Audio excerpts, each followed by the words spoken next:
truck peel off on towards pit road, and he is going to pick up the throttle any moment now when he gets released. Howard Weaver, representing Victory Lane Racing, he gets on it. We are green for 50 at Knoxville. We'll see where Howard Weaver goes on the racetrack here. He'll try the bottom in 1 and 2. It's going to take these drivers a couple laps to search around here with the different grips and the different moisture on this racetrack to see what's the best line. Right now, Weaver tries the bottom. Good side-by-side battle behind him between the top two in the point standings. The 00 of Kendall Tucker down low and the 12 of Bergeron on the outside as lap number 1 goes in the books. Lap number 1 goes through. The 12 of Bergeron still trying to hook up top, but both grooves really working well at the moment. Side by side down the back straightaway past the National Sprint Car Hall of Fame and in towards 3 and 4. It's still VLR out in front versus Swindell Speed Labs and Alex Bergeron racing the 00 of Kendall Tucker. He's going to pick up second and start hounding that 07. We've got 3 different teams up at the front of the field. The VLR number 07 of Howard Weaver, the Swindell Speed Lab number 00 of Kendall Tucker, and the Team ABR number 12 Alex Bergeron. Here comes Tucker down the inside for the race lead. Oh my, here we go. We've got 2 guys that haven't won a feature event at the front of the field. They're side by side. Get the lead in turn number 1 for Kendall Tucker.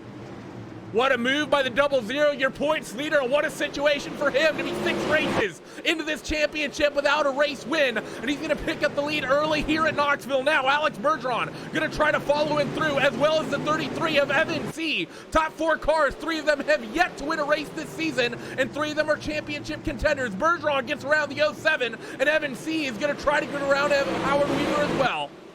Heck, we've got 4 guys in the top 5 right now that haven't won a race this season. The 37 car of Randall Carter, throw him in the mix as well. He looks down to the inside of Howard Weaver for 4th down the front straightaway. So Kendall Tucker right now has pulled out to a pretty sizable advantage right now over the 12 car of Alex Bergeron. Make it 7 of 8. Make it 7 of 8. Kevin Dedman gets there and gets past Howard Weaver.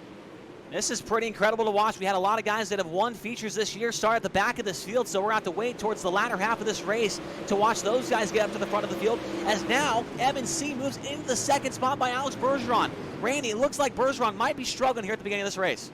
He's trying to run up top. We know they've made changes in the sim to how that cushion works, and the 12 of Bergeron has been running it for pretty much years at this point, and that's where he's the strongest. He's still trying to run right up against the fence, but the pace doesn't seem to be there. 3 wide for 3rd for a moment off of turn 4 as Bergeron loses 3rd. Randall Carter in the 37 and the 0 of Kevin Dedman trying to get around that 12 car. Man, I don't think we've talked about Randall Carter much of any this season, and here he is about to stand on the bottom step of the podium, working to the inside of one of the best to do it, the 12 car of Alex Bergeron. Behind him, it's Kevin Dedman. How many times have we seen him in the top 5 this year? He's currently 6th in the point standings, and we know how hungry he is for a victory here. Digging right now is that 37 car on the back of the 12 of Alex Bergeron. Can't quite make anything work as that middle groove not quite having much pace. We know that there's a good speed up top, but the 12 of Bergeron has left it and gone down to the bottom. Everyone running sort of that bottom line at the moment, right up against the berm. The 0 of Kevin Dedman right up alongside that 37 of Randall Carter. Not quite able to get alongside. I saw Caprone on the side of that race car chasing it, threw me off. Kendall Tucker up front. 19 ones, as is the 33 car of Evan C. Those are your top 2 guys. They're running much faster lap times than everybody behind them, so it might be a 2-horse race by the end of this thing.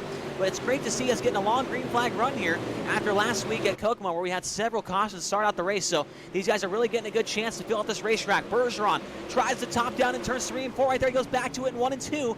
We know that car is so good on the top of the racetrack. He's just waiting for it to come in, as it looks like it might be actually coming in here about, we're almost to lap 15. You run enough laps, and that bottom line is going to dry out. We're maybe starting to see that. The 37 of Randall Carter slides up to the middle of the racetrack. He's going to try that line this time, and I think he liked it. Once he tried here through 1 and 2, doesn't get quite down to the berm. The 0 Kevin Dedman pretty much follows suit. So those guys moving around a little bit. I think the laps in favor of the 33 of Evan C. that last trip as well. We got a caution. Yeah, 1 car into the wall. The 44 car, Blake Cannon. Cannon, currently up there in the point standings, has some kind of problem right there and gets turned around. I'm not sure what happened. Randy, can you tell us? Got the replay up on screen at the moment. We're seeing him right now in towards 3 and 4. Tries to throw a slider on the 88 of Brian Wayant Jr. The 14 of Kerwin ahead of him kind of messed up. We're seeing how this kind of stacked him up here in towards 1 and 2, and I think he sort of did it to himself, and indeed he did. Slid in a little bit too hard going in towards turn 1, found that outside wall, and got checked up, and driver behind him, unfortunately, nowhere to go. So the 44 gets turned, but as we've seen multiple times this season, we've not seen, seen another yellow here with an incident that really hasn't caused race-ending issues or race-ending damage for anyone out there on the racetrack. So first time tonight, about 13 laps in, we go to a caution as the field rolls through. And we're going to wait for the 00 of Kendall Tucker to bring us back to green flag racing. Lights still on the iRacing safety truck, which means that we're not going to be going green next time by. We have at least one more lap of the iRacing safety truck doing some enjoyment laps out here. As you see the guys getting ready to form back up side by side, which means we'll be back to green in just a couple of moments. So 00 Kendall Tucker, so many drivers at the head of this field. We've been hyping it up because it's been such a competitive championship, especially after the sprint cars. The fact that that was so dominated by that 12 of Alex Bergeron, that this championship field has been so diverse. The 00 of Kendall Tucker leading the points, doesn't have a win. He's going to restart here on the point. Outside of that front row, 33 of Evan C. He comes into this race fifth in the points. He does not have a win yet in this series. Kevin Dedman's going to roll off fifth on this restart. He doesn't have a win yet in this series. The 37 of Randall Carter, he's deep in the points, but he doesn't have a win either. So diversity has been the talk of this championship in terms of representation in victory lane, and let's see if it keeps up. 35 to go this time, 34, excuse me, and Kendall Tucker is on it. Back to green here on lap number 16. And Kendall Tucker gets a great restart. Excuse me, 4 wide behind him for the third spot. Contact between Dylan Hauser and the 07 of Howard Weaver. They hang on to it, keep on going. But it looks like Bergeron's got that thing hooked up on the top of the racetrack. He nearly got by Evan C down the back straightaway. C kind of chopped him off there at the end of the backstretch and didn't let him get by. Kevin Dedman working the bottom underneath the 12 of Alex Bergeron, trying to pick that spot up. That'll put 3 non-race winners inside of our top 3, but look at the momentum up top for the 12 car of Alex Bergeron. We've seen a lot of that in 2019. He's able to just about get clear of the 0 at Dedman, but I think that top side chase is not quite the quickest way around the racetrack just yet, but it's really evened out with that bottom line. Yeah, well, Alex really knows right now that if he keeps running down low, he's not going to pass anybody. Everybody's down there. It's like a roadblock, so he knows he's got to try something else. And if he's going to lose positions, at least he's trying to get by these guys. And I think by the end of this race, with these runs that he's getting, I can visually see he's getting some good runs through the center of the corner. It's just not very good on exit. I think by the end here, it might come in and be in his favor. It looks like Evan C's now closed up to the back bumper of Kendall Tucker. Might have a battle for the race lead brewing up here. I think the 00 had a little bit of a mistake because that gap was a bit bigger at the start of the previous lap, according to our timing sheet. So the 33 of Evan C working the run, and he's got it down to about a quarter of a car length of space between himself and the 00 in front of him. The gap, 2.5 tenths. As he went by last time, the 12 of Bergeron stalking them as well. That 12 car is still the only one in the top 5 running up against the fence. The 2 of Dylan Hauser from 7th, he's ripping it as well, but still the majority of your field bottom feeders at the moment. Yeah, keeping track of our third place in point standings of Blake Majulis, the 127 car from the B-Main. He got the victory in the B-Main. Remember that. He's up into the 10th spot, working on the back bumper of the 77 of Blake Brown right now. Majulis having a good run through the field. He's still got more than half the race to run, so he could still have a good run up towards the top 5 if everything goes his way here. Back up front, though, look at Evan C. He's working about a lane off the bottom right now. And, Randy, I don't think these people at home realize how much throttle control it takes to run right through the middle of the racetrack here. It slickens off, and it really is hard to run that. Look at the 0, though. Kevin Dedman, he's running the 12 car of Bergeron hard side by side. They made a little bit of contact about a lap and a half ago, and down the front straightaway, Bergeron's going to hold on to that. But running that middle line, it is difficult trying to keep that throttle application up. But that inside line is probably slickened up. And look at the 12 of Bergeron. I think he's closing on your top 2.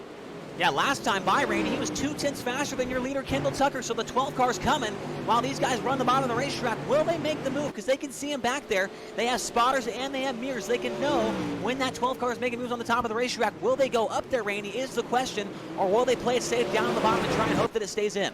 And your 33 of Evan C, he's going to be seeing that happening as we're going to be cross flags, this time half distance in the 7th feature of the 2019 World of Outlaws Morton Buildings Late Model Championship here on iRacing. He's going to have to go here in just a moment, and with that 12 car charging and really hounding him like this in a situation in the points, I wouldn't be surprised if that 33 gets a little physical with the 00. Yeah, all these guys I feel like might get physical with each other as soon as this championship's winding down. We're on race number 7, only 3 to go after this. So these guys really got to muscle it up and try and get as many points as they can here. Bergeron tries the slider line down in 1 and 2, tags the cushion on the exit, and it looks like it's actually going to lose him some ground there. So now C and Tucker pull away. Look at the bumps down the back straightaway, man. This is a handful for these guys tonight. Really the handful. The 33 of Evan C. Gets a little bit of a lane underneath, but can't quite stick it there on the 00 of Kendall Tucker through 1 and 2. He's actually going to lose a little bit of ground to that Swindell Speed Labs 00, and that VLR number 33 just can't quite hook up the bottom just yet, but he is keeping Kendall honest. I think that 33 car is quicker than the 00 Chase. He just can't find any way to get by. Yeah, Evan C's been good all season long. It's not like the first time we've seen him. I mean, he's been up in the top 3 and in the top 5 all season long. He's only had about 1 or 2 bad races all year, and he finds himself up in the point standings. But like we mentioned earlier, he's still looking for his first win, as is that 00 car. Which one of these guys wants it more? Here comes the 33 down to the inside. Might have a run down the backstretch. Can't pull up next to him right there. He rides behind him down to turn number 3. And maybe the situation in the points and $10,000 up top might be riding on the mind of that 00 of Kendall Tucker. He comes in leading the points situation, and if he gets, I think, the gift, I think perhaps Chase to run second here and at least beat Alex. If that 33 shows an aggressive nose, the 00 might just jump right out of the way. Absolutely, and you know what? The 127 car, man, I wish there was a hard charger award in this series, because the 127 of Blake Majulis is from 17th up to 7th right now. We've only had 1 caution. There's a caution. Caution's on the racetrack, Randy. Caution car on the upside racetrack. Down. Well, that's not 98 great. of Justin Thompson. Yeah, he's upside down the back straightaway. I'm not sure what happened there. I'm going to try and rewind and see if I can find out what happened to that 98 car who was having a good run there. It looks like one car got into the wall. Virgil Green, and Thompson gets into the back of Brian Wan Jr., who gets tagged by the 41 of Shad Prescott. Unfortunate circumstances there for the 98 car, Justin Thompson. So we'll see what happened here to the 98 car, and you see there it is. There's a slight checkup, and with the 41 and the 98 there, Chase, really not much they could do. Just wrong place, wrong time, and well, the 98 of Justin Thompson ends up down there near pit road, upside down. And well, this is going to really stack things up. 20 laps to go. We've not seen a very caution-filled race here, Chase. The last couple races, we've seen a lot of trouble early in the races. We had 1 caution, I think, about 13 laps into it. Now we get one here about 20 laps later with about 17 to go. Yeah, it's about normal. It's sort of been a regular kind of flow of cautions, I should say. But I think we're likely to see the aggression, especially up front, really pick up. Bergeron's always aggressive on these restarts, and he's going to be out starting on the inside of that second row. Kendall and Evan better watch out, because the 12 is more often than not a little bit aggressive. And you have that 0 of Kevin Dedman up there as well. Yeah, a lot of guys that are hungry for their first win, and that might come into play as well. I mean, the 37, the 07, the 0, the 00, the 33 car. There's only 2 guys in the top 7 right now that have won races here. These guys are all hungry, man. They're not only hungry for a victory, but they're hungry for 300 smackaroos if they pick up the victory here tonight. Yeah, and who would blame them for that, as the field's going to start getting themselves formed back up, and I believe we're going to have the 1 to go signal here already, so the lights should be out on that iRacing safety truck. And Chase, 15 laps to go on this restart. 2 people who have not won a race yet this season in championship contending positions at the head of the field. Another one in second who's not yet won a race, and of course the 12 of Bergeron. Who's your pick as we're getting ready to go green? Man, I want to go with one of these guys that hasn't won a race, because that'd be such a great story. And I think I want to pick the 00 of Kendall Tucker, as he's going to come off turn number 4, looking for the green, and there it is. 15 laps to go here at Knoxville. Down in towards turn 1, the 00 Kendall Tucker gets cleared. 12 of Bergeron slides Evan C, and he gets into the back of Tucker. The 12 of Bergeron is going to fall, and that's going to nearly confirm that we get a new winner this week, because the 12 of Bergeron cycles all the way to, I think, outside of your top 5. 4 wide for your top 5, and they come off of turn 4, and it's going to be the 127 on the outside, contact with the 2 of Hauser. We might get a caution here, but where the 12 of Bergeron ended up, he is well down the order in 13th. Top 4 as they run, Tucker, C, Dedman, Weaver, all 4 yet to win a race this season. Battle for the lead. The 33 car Evan C takes it away from the 00 Kendall Tucker through turns 3 and 4. He moved Tucker up the racetrack and took the lead on lap number 37. Tucker back down on the inside, left front tire on the inside berm, and the 0 car of Kevin Dedman's right there as well. About to be a 3-car battle for the lead with almost 10 laps to go. Goes VLR, Swindell Speed Labs, VLR, Swindell in your top 5 for the teams as they run. Victory Lane Racing didn't really have the momentum they wanted in the Sprint Car Championship, but the 1-2 center, Blake Matulis, sets up the 07 of Howard Weaver on the outside. He is rolling. Yeah, he definitely is, but VLR, they've picked up the momentum here in the late models, and they have gotten faster and faster as this season has gone on as we're approaching 10 laps to go. Yeah, Blake Majulis trying to be the spoiler here in this party of new time winners. He's working from 17th, ladies and gentlemen, up to the 5th spot and working on the 07 car of Howard Weaver. Up front, though, the 33 car of Evan C. is pulled out to about a 2-car length advantage over Kendall Tucker. Can Tucker get his head back on straight here and track him back down? I don't know, man. The 33 pulls him off turn 4 right there. 10 laps to go from Knoxville. Working through here towards corners number 1 and 2, the 00 Kendall Tucker can't quite get there. Running outside still is Blake Majulis. He's trying to rip that outside line. The 07 of Howard Weaver doing so as well, trying to get it around his teammate in the 0. 10 laps to go this time as they come off of turn 4 and down the front straightaway. Teammates nearly side by side as they work in towards turn 1, but Howard can't quite get around Kevin Dedman. That car is singing an awfully nice tune at the moment in the 0. Yeah, the 0 car really rolling the bottom nicely right now. He's got like an egg under his throttle pedal right now. He's just so easy on it. Doesn't want to break that egg. Doesn't want to go too hard and spin the tires back there. And it's working for him right now, holding off the 07 of Weaver and the 127 of Blake Majulis. Right now in the 6th spot, the 37 of Carter and the 32 car Seymour Wilson back there at about the 8th spot. So about 4 cars right now battling for that 4th spot. 127 Majulis gets to the inside of Howard Weaver, slider line up to the top, 3 wide behind the 0, and Kevin Dedman is the 37 of Randall Carter. He's still a part of this. They get back 2 wide as they work towards 1 and 2, but the 127 of Majulis goes from 17th up to 4th, and he's trying to get to 3rd. Rips the outside down the back straightaway, and he is there. Kevin Dedman has to defend on the bottom. I don't think I've ever wanted a caution more than I do right now. I just want to see this happen, Randy. From 17th to 3rd, the 127 of Blake Majulis now on the bottom step of the podium, putting on a show. He's up there on the top of the racetrack making it work, but he does not have enough time, I don't think, Randy. We're coming by this time, 5 laps to go, and he's at least a 1.5 seconds off the leaders. Blake Majulis works off of turn 4 and down the front straightaway. Can't quite get clear. Actually does get clear of Kevin Dedman. He's officially on the podium from 17th, second to last row when he started this feature event. But Kevin Dedman still working that bottom line. Can't quite get there. They're going to single file out. But Kendall Tucker, we have to keep an eye on this fight for the lead as well. Your points leader, only 3/10 off the back of the 33 of C. 5 laps to go. Checking the lap times, that time by C was a hair bit quicker than that 00 of Kendall Tucker, but the last time by, your fastest car looks like it was the 127 of Blake Majulis. He was at least faster than Tucker. Kevin Dedman fighting back down to his inside for that 3rd place position. Not only is that a step on the podium, but that is a $100 bill if you were able to finish up in that 3rd spot. So those guys are definitely going to be racing hard for that money right there. Majulis, though, he's actually pulled away significantly from the 0 car of Dedman. And now the battle for it looks like the 5th spot is heating up between the 37 and the 07, Howard Weaver and Randall Carter. A lot of 7s back there around your top 5, 6, 7 spots between the 07, the 37, the 127 as Randall Carter is trying to get a run on Howard Weaver but can't quite get close enough. Evan C, though, in the 33, we saw him first race of the season come out and run 2nd to Hayden Cardwell. Haven't seen him really be competitive and potentially run for wins ever since then, but he's come out and put in an absolute clinic from 4th on the grid. 2 laps to go this time. Yeah, the 00 of Kendall Tucker switched up his line now. He runs a slider like his teammate Blake Majulis. He's trying it. He's doing anything he can to try and track him down, but it looks like it's not working for him quite as well. They come through 3 and 4 for the penultimate time.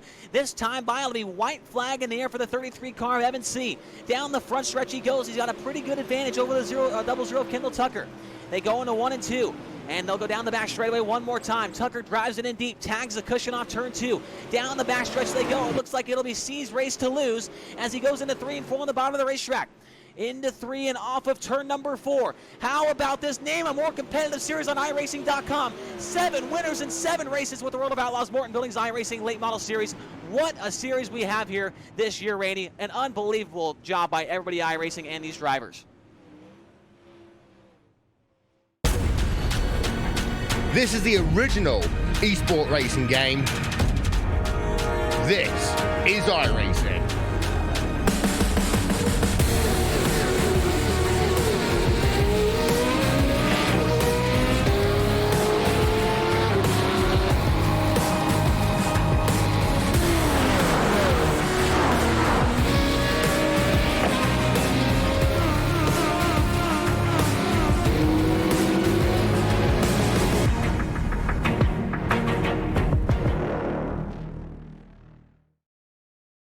Race fans, you wanted the best? You've got them.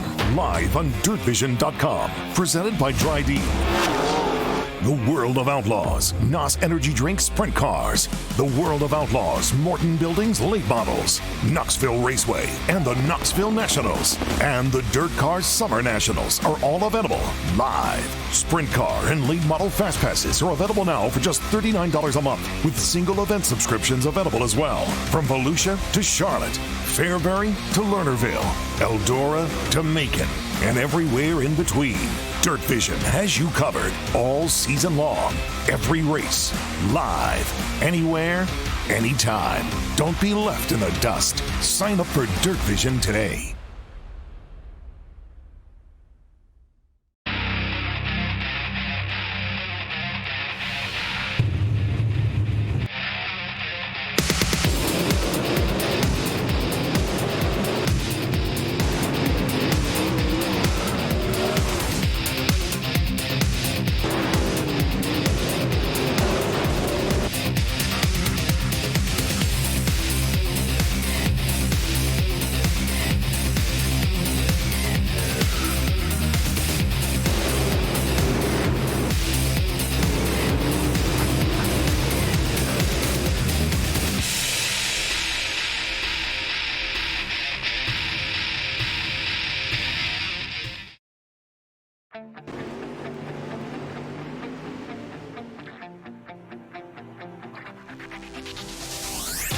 Mechanicsburg, Pennsylvania is home to one of the most iconic dirt tracks in the United States, known as Williams Grove Speedway. And for the 8th round of the World of Outlaws Morton Buildings Late Model Championship Series here on iRacing, this is where we are going to come to see if we can keep the streak alive.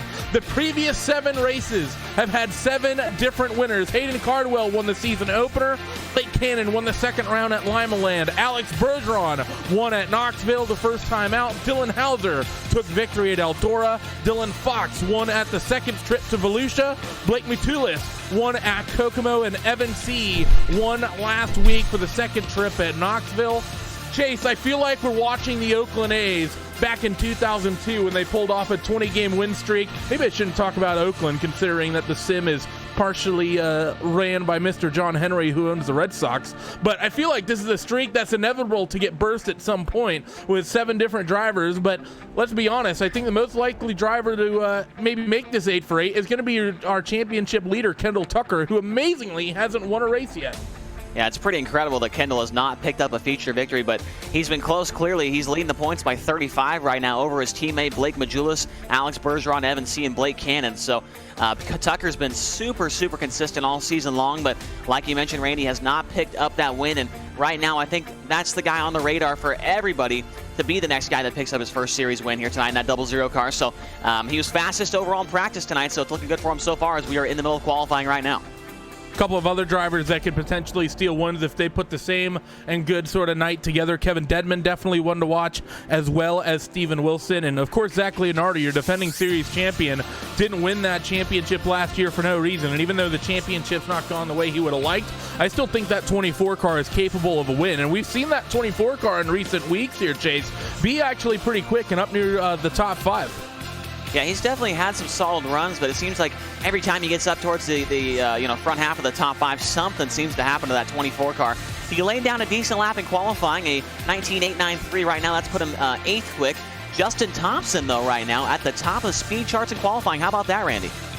Yeah, great to see that 98 car, Justin Thompson. We've seen him come out and have a couple good potential runs, but just have not have luck swing quite his way. A couple of drivers are still waiting to put in hot laps. One of them is your points leader, the 00 Kendall Tucker, and he's on track right now, coming down the front straightaway to start his first time hot lap as he rolls through 1 and 2. But if a slider line through the entry of 1 really diamonds off the line in towards turn 2, doesn't get all the way up to the top of the racetrack in towards 3 and 4, probably going to run a similar line, and that's exactly what he does. Let's see what this first time goes for the 00 of Kendall Tucker. He's going to come off turn 4 down this front straightaway. Lap time is going to be a 19.916. That's a full 10th off, and that puts him mid-pack. Yeah, not a good lap there for your points leader, the 0-0 of Tucker. That's what everybody else was hoping to see, though, is they're all trying to track him down. The next guy in line in the point standings is Blake Majulis' teammate, who's 35 behind. Majulis goes about the 8th spot on his qualifying lap. Here's the second time by for your points leader, and it is slower. So Kendall Tucker does not get a good qualifying lap tonight. He's going to be mired back at about 15th right now. That's just about lap time for everyone who's been logged in, and it currently looks like the 98 of Justin Thompson is going to be your pole sitter. And if you look at that of your top 3 in qualifying, 2 of the names that Chase and I mentioned, Steven Wilson and Kevin Dedman, they put in the 2nd and 3rd quickest times of all in the qualifying tonight. So maybe the 8 winners and 8 races dream is alive. And of course, the man who took pole is the driver, the number 98, Justin Thompson. He will start on the front row of your opening heat race with Dylan Hauser on the outside of that front row. Jacob Fields and Tyler Ducharme, they'll make up row 2 with Tyler Schell and Randall Carter on row number 3, with a couple of Swindell Speed Labs esports cars on the 4th and final row of this opening heat race. Let's take a quick look at our event format. For those who are unaware, we are going to have 4 heat races, all 8 laps in length. The top 4 from each of those heats will advance to the 50-lap feature event at the end of the night, and then we will have 2 twin last chance qualifiers. We have enough cars in the server tonight. We will run 2, and the top 2 from each one will advance to the feature as well. And then after that, it's going to be the top 20 cars in the server that duke it out for 50 laps, and of course, not only points, but for that purse money that's up top for the podium finishers as well. Yep, if you win the race tonight, the 50-lap feature, you get $300 at the end of the season. And if you run second, that's $200, and third is $100. And obviously, if you win this championship, if you're new to this series, this is the first time watching tonight, the championship with the World of Outlaws Morton Buildings Late Model Championship will win $10,000, and they will also get a ride in a Clint Boyer Late Model at the Charlotte Dirt Track. So a lot on the line here. 10 long weeks of this series, and a lot of things can happen. As we've seen, we thought that Alex Bergeron was a guy that was unstoppable. He was in the sprint cars, but we've seen him have 2 bad races. We've seen just about everybody in the championship besides Kendall Tucker have at least 1 bad night. So, and Kendall's really showing that if you want to win this championship, you got to be good every night. Yeah, that's really the big thing. You have to be consistent is the main priority, and that's what a lot of the other drivers have sort of had issues with. They've occasionally had run-ins with the stewards where they've not been able to run for a week because of that, or they just get caught up in an incident and because of that get mired down inside of the top 10 or maybe even outside of the top 10. And I think that's been the big difference maker in regards to someone like Bergeron. If you remember in the sprint cars, if he got a bad start and got shuffled down the field, within about 10 laps, he's back up to the top 3, top 4 cars. He's not had that same sort of ability in the late models. He's quick if he can start up near the front, but he's not shown that same talent to be able to run through the field here in these late models compared to the Wing 410s. Yeah, and I think that just goes to show how much more competition there is in these late models. With 7 different winners, maybe 8 here tonight, it just shows how many guys have enough speed to get the job done here. And it looks like, after looking at qualifying, that we've got a good shot to make it 8 winners in 8 races. As finally, the pace truck pulls off. These are definitely the longest pace laps we have all season long. And off turn number 4, we are green for the first heat race of the night here at Williams Grove Speedway. Justin Thompson will lead him in towards turn number 1, but is the bottom where you want to be. He's going to slide through that little bit of slick and up to the top, and the 2 and the 98 will trade places on the racetrack. Dylan Hauser gets back down to the bottom, down the back straightaway, and in towards 3 and 4. The 98 of Justin Thompson rolls that middle line, going to get a good head of steam coming down this front straightaway, but it's still going to be a drag race to start finish. It is a complete lap number 1, and 98 of Justin Thompson will just about get cleared through 1 and 2 for the second time. Dylan Hauser, in traditional fashion, going to get physical for that race lead, and we're nearly 3 wide for the point. Yeah, a little bit of contact there in the middle of 1 and 2, but no harm, no foul. They keep on going. Thompson's going to have contact behind him for the 3rd spot, and Tyler Schell goes around. He gets tagged by also the 37 car, Randall Carter. They follow the back of the field, and that opens up 2 transfer spots right there at the front of the field. Your current top 4 as they run that'll be going to the main event is going to be Justin Thompson, Dylan Hauser, Tyler Ducharme, and Jacob Fields as they run in that order of race lead. Still under contention side by side. The 2 of Dylan Hauser in that slick Simsport car, not giving any breathing room to the 98 of Justin Thompson. Slider attempt from the 2, but he's going to back out of it. Not nearly close enough. Just throws the bottom in hard. Off of turn 2, though, another little bit of a nudge from the 2 of Dylan Hauser, and they're still side by side into 3. Coming across flags. This time off of 4, and Hauser has the lead. Yeah, right rear was given right there to the 98 car, Justin Thompson. I'm not sure if he's going to be too happy about that one, but right now he's in the second spot. He's got a good gap back to the third place car, so if he's able to run in the second spot, he'll have a decent starting spot in tonight's feature event. And we might want to mention that if you win this first heat race, you are automatically starting on the pole of tonight's 50-lap main event. And Dylan Hauser knows that, man. That's the most important spot you want to be in, is leading heat race number 1. That sets you up perfectly for the main event. So he has to get physical, man. He has to make a pass here to start on the pole of the feature, but the 98 car's coming back after him down the back straightaway. That 98 car is hooked up tonight, easily the best we've seen that 98 car run as it go in towards 3 and 4. And you know Justin Thompson is likely not going to be happy that he got fed at right rear, which led to him losing that point position. 2 laps remaining in the opening heat race here at Williams Grove. Through 1 and 2 this time. You see everyone slowly moving up the racetrack. The fight for the bubble spot, by the way, is tightly contested as well. Tyler Ducharme and Jacob Fields 3rd and 4th, separated by not much time in the racetrack, and Adam Elby is there as well, trying to take that transfer spot away. White flag. This time off of turn 4, and Hauser has the lead for now, but here comes that 98 of Justin Thompson. Throws it in hard in towards turn 1. Gonna try to keep it down to the bottom. They'll nearly be side by side for the lead, but Thompson can't quite get there. Into 3 for the final time. Will an opportunity open it up? Hauser gonna defend the bottom. Look at the 98. He's gonna get a bit of a run, but it's not gonna be enough. The 98 of, the 2 of Dylan Hauser will win the opening heat with Justin Thompson in second. Tyler Ducharme and Jacob Fields, they will round out your top 4. Adam Elby, James Edens, Randall Carter, and Tyler Schell, they will have to go from the last chance qualifiers have any hope of getting in the main event. And boy, oh boy, Chase, this is a very, very racy looking Williams Grove Speedway right now. Yeah, and I think as the night goes on, it's going to get better and better, especially down in turns 3 and 4, man. I don't know what it is about 3 and 4 here at Williams Grove, but you'll get a real narrow bottom down there by that inside guardrail that you got to be really careful to not hit that guardrail, and you got to be really easy on the gas pedal to make it stick down there on the bottom. And you'll get a cushion up there on the wall, you know, about maybe a half car length wide, maybe, that you got to get up there and run. And guys like to try and slide up to it, tap the cushion, then kind of drive off of it, or they like to enter in on it. I mean, there's so many different lines that can be used down in 3 and 4. 1 and 2 is a little bit different, but you know, 3 and 4, there's just so much that goes on down there as far as, you know, where the slick spots are at, where the grip's at, and what's fast to run around there. So I'm going to be keeping my eye on that all night long as this second heat race rolls off. Going down the starting grid, first couple rows have come through on your screen, but we'll do them vocally as well. Stephen Wilson and Jeremy Caprone, they'll be on that front row with Shad Prescott and Evan C. on that second row. Howard Weaver and Virgil Graham on row number 3 with Drew Hirschko and Casey Kerwin. And I'm not actually sure 100% on this, but I think Casey put in about the slowest lap in Williams Grove qualifying history, clocking in a 50.323. So the 14, something definitely want to ride on his qualifying time. And I wonder if the guys in Mechanicsburg would be kind enough to get Casey in the record books for that. Yeah, that might be a new track record as far as the slowest record of all time, like a 50-second lap time. The rest of these guys, just for good measure, they were running the 19-second bracket. So the 14 car definitely had some kind of misstep or some kind of issue there in qualifying, and it relegates him to the back of this second heat race. He's got some work to do, but we've seen him get it done. We've seen him get it done there, Randy. He's been on the podium once with this series this year, and he was extremely excited when that happened at Eldora. Yeah, Casey's been one of the most exciting drivers, I think, to watch all season across the World Championships. Matter of fact, I think he's been the most exciting one to follow across all the World Championships. Good success in the sprint cars, good success in these late models, and been very, very relevant in the eNASCAR Peak Antifreeze iRacing series as well. iRacing safety truck will be getting waved down to the safety of pit road this time. It'll be the 32 and the 23 at the head of the field to bring us to green flag racing. So let's see as they work themselves through corners number 3 and 4. Stephen Wilson's going to pick it up. He's going to get clear early. Great jump from the 32, and we're green into turn 1. Yeah, I think Stephen Wilson's going to be one to watch for here tonight as far as the victory goes. There's contact behind him for the 4th spot. 3 wide back there, almost 4 wide. Look at these guys getting after it down the back straightaway on lap number 1, Randy.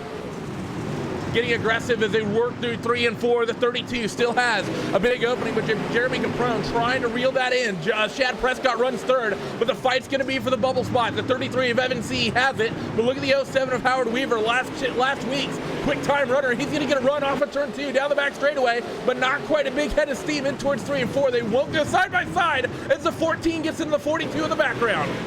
Yeah, a little bit of netcode going on between the 42 and the 14 car right there. Is they weren't really close enough to each other, but you know these guys are running across the country, sometimes in other countries. So these connections are hard to do. So the 33 car C right now in that transfer spot, but just behind him is last week's pole sitter at Knoxville, Howard Weaver, down to the bottom side of the racetrack, side by side, off turn number 4, the 07 car.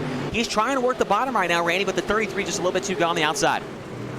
Seems like you want to be roughly in the middle, but Howard really rolling through the slick on the entry to the corners. But look at the run it gets off of him. It gets for him coming off of turn 2, down the back straightaway. Can't quite do anything with it, but that 07 is hooked up through 3 and 4. Going to roll the bottom once again is Howard Weaver, but still can't quite make anything of it. Cross flags this time halfway through heat race number 2, and the battle for the transfer spot is still hot. The top 3, meanwhile, have really separated themselves, and Steven Wilson, he has half a second lead over the rest of the field. Yeah, 3-car battle going on for that 4th spot. Howard Weaver dips back down to the inside of Evan C., trying the bottom side of the racetrack in 3 and 4. It's not look like it's come in yet, but that will change as the night goes on. The guys at iRacing.com have done a great job trying to model this track surface, especially at this facility here. So it'll get a little bit different here towards the end of the night, and we'll see 2 groups of racing going on. But right now, everybody feels really safe right through the middle of the racetrack. Still a ton of moisture through there. So the 33-car Evan C. might be able to keep that 4th and final transfer spot by the end of this thing here, if he just continues to run nice and smooth lap times up there. Oh, here comes Howard Weaver, gives a bit of a shot to his teammate in the 33, and that's going to give the 42 of Virgil Graham that 5th position to be able to pounce on his teammate. Little bit of aggression coming through the teammates there, no love lost for sure, as it's going to come down the front straightaway and see the white flag this time. Steven Wilson still with a commanding lead over the rest of the field. Jeremy Caprone cycling into that 2nd spot. Chad Prescott in 3rd, trying to hound that 2nd place runner of Jeremy Caprone, as Evan C. is going to hold on to the bubble spot in towards turn number 3 and 4 for the final time. But this time off of turn 4, Steven Wilson, he will take the checkers here for heat race number 2, with Caprone, Prescott, and C rounding out the top 4, with Virgil Graham, Howard Weaver, Drew Hirschko, and Casey Kerwin rounding out the full results there for heat race number 2. And I have to say, Chase, the VLR cars are looking very, very strong here today. See Virgil Graham and Weaver, they may have finished a little bit deep there in that 2nd heat race, but they seem to be getting great traction off the corner. Of course, 2 of them up there at the point in heat race number 2 as well. Well, I mean, you got to have a couple good ones. Half the field seems like they're Team VLR, so there's definitely going to be a couple of them that run halfway decent. I think another guy that's for Team VLR is the guy on the pole here of heat race number 3. That's Kevin Dedman, and we've been talking about him every week, it seems like they're raining. He's been in the top 5. He's almost ran the top 3 a couple times, and he's up there in the championship standings. So, and he's not got a win so far this year, and I think the 0-car Dedman is definitely due for one. Couple of other notable drivers in the points near the head of the field, most notably on the outside of Kevin Dedman for this heat race is going to be Alex Bergeron. Dylan Fox and Brandon Proudfoot, they're going to make up row number 2 with Austin Carr and Blake Brown on row 3 with Chris Beck tagging the back of this 3rd heat race. And I think you're right, Kevin Dedman's been super exciting to watch. He sort of had a similar season to Kendall Tucker in a lot of ways. He's just been consistent. There's been very few weeks that 0-car has looked like the car to beat or been the fastest car out there on the racetrack, but he's just consistently finishing inside of the top 5, finishing just outside the top 5, inside the top 10. I don't think there's been any weeks where we've seen that 0-car really have a terrible week and say finish 17th, 18th. So that's what's keeping him in this. He's just not had the sort of pace that the 00 has had, who has I think he has 3 or 4 2nd place finishes now. Yeah, that's the thing is Dedman's been consistent enough to be in the top 5, but Tucker's been consistent enough in the top 3 every week to where he's really pulled out that championship gap. So, Dedman looking for another solid run here tonight, and if he's able to win this heat race, he'll start on the inside of row number 2 for the 50-lap feature event. So he definitely wants to do that. It seems like Dedman usually starts about mid-pack in the feature events, and by the time it's over, he ends up around that top 5. So hopefully if he gets a good starting spot, he might have a shot to maybe grab a win here tonight as the safety truck pulls off. Dedman and Bergeron will lead him to green here. 8 more laps around Williams Grove Speedway. 4 more transfers to the main event. Green flag off turn number 4 back underway. So a good jump here coming out from Kevin Dedman as they roll in towards 1 and 2. But look at Alex Bergeron. He's going to run the bottom through 1 and 2 this time. Can he get the traction? He's going to run the Howard Weaver line down there, and he's going to get a run off. Look at this entire heat race. 2 by 2 down the back straightaway in towards turn 3. Dedman scared up to the top of the racetrack. The 12 of Bergeron going to try to take advantage. And as they come off of turn 4 for the first time, Dedman's going to lead in towards turn 1 as the whole field gets themselves single filed out. And Brandon Proudfoot makes a move for the 3rd spot. Drove around the outside of former winner, the 999 of Dylan Fox. So move the 22-car Proudfoot up to 3rd, and he's keeping up with these guys right now. Your entire top 5 are all over each other off turn number 4 and down the front straightaway. One mistake, and these guys are going to lose a transfer spot by the end of this thing, Randy. This is going to be an exciting one as Bergeron dips back down low in turns 1 and 2. But Dedman running the slide job line. We've seen that all night long so far, and it looks like it's working right now. Thing is, though, that bottom line is starting to slick it off, and if you look back from about third on back, people are starting to move their entries up to the higher end of the racetrack, off of turn 4. Everyone pretty much running the same line, though, in towards 1 and 2. Your race leaders, they run through the slick. 3rd, 4th, 5th, they put those right rears on the nice, moist dirt up there near the top groove of the racetrack. So slowly moving up is that line on entry here, Chase. I like what I'm seeing down here in 3 and 4. The 0 and the 12 car are running down low. They're sliding up to the high side, but just behind them, the 22 car of Proudfoot's got his car up on the top of the racetrack around the entire speedway. So he's trying to get the momentum built up and maybe put a move on one of these guys, maybe throw a slide job or maybe drive around him on the outside here by the end of this thing. Here comes the 12 of Bergeron back down to the inside again, coming around this time for just 3 laps to go. So let's see what happens this time. In towards 1 and 2, they're going to single file out. Your top team still running the same line. 3rd, 4th, 5th, 6th, none of them doing the same thing as what your top 2 are doing. Brandon Proudfoot trying to get there with right on board with Alex Bergeron in towards 3 and 4. You see exactly how close you get that Jersey barrier down there on the inside, or excuse me, into the crash wall on the inside, down the front straightaway. 2 laps to go this time. And I think somebody might have just found something out behind them. The 999 of Dylan Fox ran down on the bottom throughout the entire 3 and 4 right here. I'm going to watch him down this time here in 3 and 4. And he is going to try it again. Nope, he's going to slide himself down there in turns 3 and 4 again. But it looked like he made up some ground right there, running down on the inside of that crash wall down there. So we'll have to see if that comes into play here in the next heat race. But the white flag's out, and Dedman's pulling away with this thing as he slides himself down here in 1 and 2 once again. And down the back straightaway, he's got about a car length over the 12 car of Bergeron and into 3. And off of turn number 4, Bergeron tries the way low line, and it's not going to work for him. And Kevin Dedman will win heat race number 3. He will start 3rd in tonight's 50-lap main event. So Team VLR looking very strong. They've won 2 heat races out of the 3 we've won thus far. Alex Bergeron will come home in 2nd. Brandon Proudfoot and Dylan Fox will be the drivers who round out your top 4 finishing positions with Blake Brown, Austin Carr, and Chris Beck. They'll round out the 7-car field there from heat race number 3. Let's take a peek at heat race number 4 and your starting grid, and it's going to be Matthew McKinney. Puts in an amazing qualifying effort. We've not seen him run this strong like this in a while. He's going to start at the head of the front row with Blake Matulis starting on his outside. He's going to be defending series champion and the driver trying to win the championship on row number 2, Zach Leonardi and Kendall Tucker, with Bryant Wayant Jr. and Garrett Robinson on row number 3, with Phil Diaz rounding out this 7-car heat race. Just feels like a bunch of Swindell Speed Labs cars up near the head of this field, I'm going to be honest. Yeah, this is a stacked field right here. Matt McKinney, I mean, we really haven't talked about him a whole lot, but he's been good all season long. He just sometimes doesn't make the feature. He has to set up off a little bit, but he's one of the best guys in this field here tonight, and in this series. He's just hasn't really had the luck that he's been wanting here. And I don't think he does a whole lot of practicing outside of this championship series. So it's good to see him put in a good lap here tonight, and hopefully he has a good run. If he wins this thing, he'll start on the outside of row 2 and have a good shot at it. His brother, Mike McKinney, a good friend of mine in real life, and he's a heck of a driver, a heck of a wheelman out there in Illinois, Indiana area, driving modified. So I don't know if Matt McKinney and Mike McKinney are sharing any setup notes or anything, but I wouldn't be surprised. We've seen Mike McKinney in these series as well in the past. He just hasn't been I think, pretty much focusing, as Chase just said, on his real-life modified racing. I've seen plenty of highlights coming through Facebook of Mike McKinney. He's had a very, very stout year for sure, as these guys are going to get the 1-to-go signal. And it's going to be that 00 car of Kendall Tucker trying to pounce here, Chase. He starts in this heat race from the outside of that 2nd row, which if he ends up there, it's not going to be a great starting position for the main, but if he can pick up a couple of spots, he can kind of rebound from a very mediocre qualifying. Yeah, but he's got some guys behind him that are actually pretty good. I mean, Bryant Wayant Jr., wasn't he up close to the podium a couple weeks ago? He was the the featured VR driver. I mean, the 88 car, he's got some speed. The 97 of Robinson, he's won a couple of heat races this season. So there's ain't going to be no walk in the park, a cakewalk here for the 00 of Tucker. He's got to get up on the wheel. And if he wants a better starting spot, he's going to have to get really up on the wheel as the pace truck once again pulls off 8 more laps coming at you. Matt McKinney and Blake Majulis on the front row off turn number 4, back underway.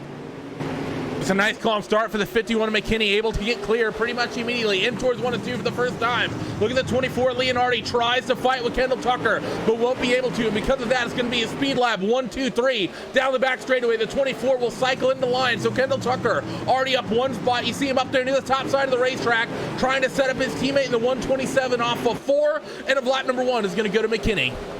Yeah, McKinney looking pretty solid up front. Here comes Zach Leonhardi down to the inside. Almost some contact between Leonhardi and the 00 Tucker. There is some right there off turn 2. might allow the 88 car Brian Wayant Jr. to track down the 24 Leon Hardy. Wayant up to the top in 3 and 4. And Leon Hardy down low. Look at Kendall Tucker, man, working the inside barrier. Almost pulled up alongside his teammate right there off turn 4. Trying to get there is that 00 running the bottom. We're still seeing people slowly move up to the racetrack. But that 00 Kendall Tucker, he's ripping the bottom line. Can he get the run down the back straightaway? No, he's going to get back single file as they work in towards 3 and 4 once again, trying the same move. Wow. In 3 and 4 is Kendall Tucker, and he's going to get there off of turn 4 on his teammate. Great head of steam and great momentum. Going to throw the slider for sure in towards 1 and 2 this time, but actually no. He wants to keep it on the bottom. He found some moisture down there, and Kendall Tucker nearly clear of Batulis for second. I was telling you, I told you a little bit earlier in the race, man, this racetrack shapes up real nice down here in 3 and 4 is Tucker. Down to the inside, Majulis around the outside. Great battle between teammates for the second spot. Behind them, they got a big gap, not actually a really big gap, but about 3 car lengths back to the 24 Leon Hardy, but it's great to see a 2-lane racetrack coming together here in this final heat race. It's going to be a show here later on in the 50-lap main event.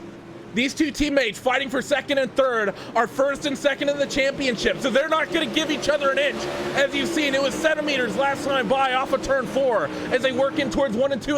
Again, the 00 Kendall Tucker still bottom feeding. He comes off turn 2 and down the back straightaway. A little bit of contact nearly down the back straight and in towards 3 and 4. Matulis throws it way sideways to get the top to work and hook up. The 00 Kendall Tucker still down there on the bottom. They're still wheel to wheel down the front straightaway. 2 to go this time as they scream in towards 1 and 2, and Kendall has lost a little bit of ground on the entry this time. But look at the traction, and he's going to find the wall. And will he keep a transfer spot as he falls to the back?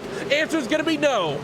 Man, and I was going to mention something about that in the pre-race show there, Randy. That inside wall can jump out at you in a hurry. He makes contact now with Wayant down the front straight with the white flags out, and your championship points leader is not in the transfer spot. He works back down the bottom in 1 and 2. He tagged that barrier right there the last time by, pulls up alongside Wayant down the back straightaway. This is a critical moment right here for Kendall Tucker. Can he get by Wayant? Wayant gets jacked sideways in 3 and 4, and Tucker's going to get by him. Off turn 4, wow, what a save by Kendall Tucker to put in tonight's main event. Definitely got a little unfortunate there as a 00 at Kendall Tucker, but what a move to be able to retake that transfer position as we'll take a look at your finishing results from heat race number 4.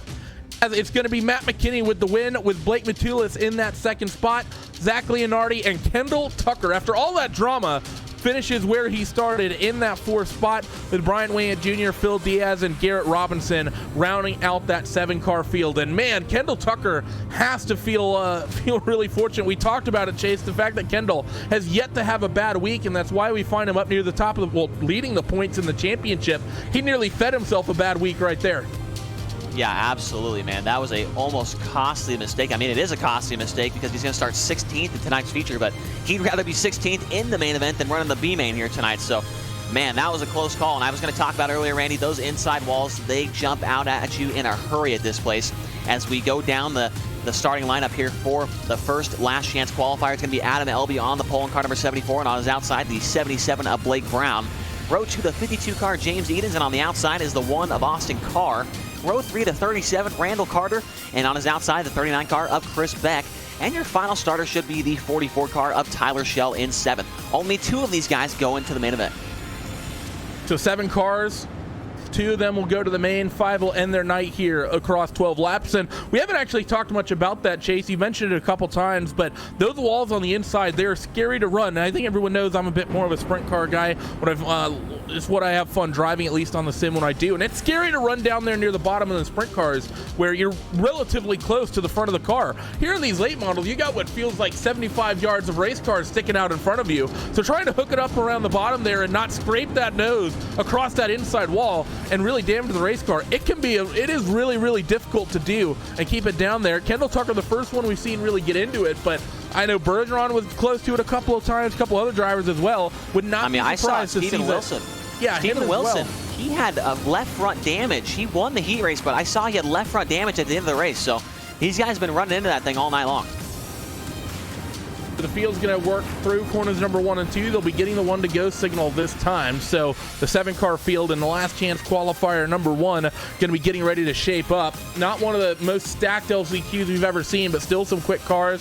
Seen Adam Elby definitely have some good nights. Austin Carr in the 1 as well. Of course, the 52 of James Edens, definitely a strong hand in the dirt here on the iRacing service, as well as Adam Elby's going to pick up the throttle, and we are green in LCQ1.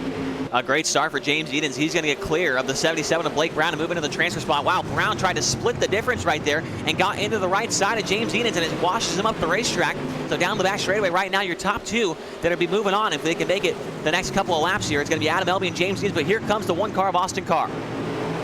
Austin Carr trying to get the run as Blake Brown has gotten from the second spot back there all the way into P4. So not what the VLR driver would have wanted is a couple of Swindell Speed Lab Esports cars at the head of the field, though, running away with this thing. Adam Elby and James Edens. Austin Carr the one, trying everything he can to keep that Elite 7 racing car in contention. Yeah, I'm going to be interested to see if that one car tries to drop the nose down to the inside line and run the bottom like we saw Kendall Tucker be so successful there in that heat race before you hit the wall. If that one car brings it down low, he might be able to put a move on the 52 car, James Edens. There's a 77. Nick Brown, he moved up alongside of Carr right there off of turn number 2 and down the back straightaway. So Brown trying the bottom right now, and it's working for him. Oh, but there's that inside wall. We just talked about it, and he just smashed that left front right into it. And you see what that does and how much speed that costs you. A costly mistake, and that can potentially bend steering and suspension components as well. So the 77 car of Blake Brown, it looked like he may have had something at least for Austin Carr. Now it's a big question mark of if that car is going to even be drivable. Yeah, normally, you know, we talk about it being treacherous on the top side of the racetrack at most of the races that we go to, but really this is the main place that you can really get yourself in trouble if you run the bottom just wrong. If you don't enter in right, you enter in too early, you hit the wall. If you, come off and apex it too late, or too early, I should say, on the exit of the corner, you can hit the wall. So the bottom's real tricky here at Williams Grove in real life and in the sim. A great job by the guys at iRacing to keep that real. It's always a bit of an embarrassing mistake to make, isn't it? I think everyone who's done it, who's tried to wheel around this virtual Williams Grove Speedway as a battle at the head of the field, relatively calm between the two teammates. They know they have transfer positions. They are not going to run each other hard, mostly to keep them as LB and Edens. They're going to roll through the top side this time. But, it's an embarrassing mistake to make. It's not uncommon to see cars get into the outside, out of the outside wall trying to run the cushion. But, you enter the bottom slow because it's usually slick and the tightest line down there along the inside. You're going to be well off the throttle. So to hit the wall down there, you always feel a little bit clumsy whenever you make that mistake. I'll tell you what, I do it all the time here, and I also do it all the time at Charlotte in the sim. I mean, those tractor tires at Charlotte will jump out and grab you too. So even these guys, these championship drivers can do it. If I can do it, these guys can do it. So, and we've seen that here tonight as the battle for the third spot starts to heat up a little bit. The 77 of Blake Brown's tracked back down, the one car of Austin Carr, but they've fallen way behind these top two guys. They're about 6 car lengths behind with just 4 laps to go.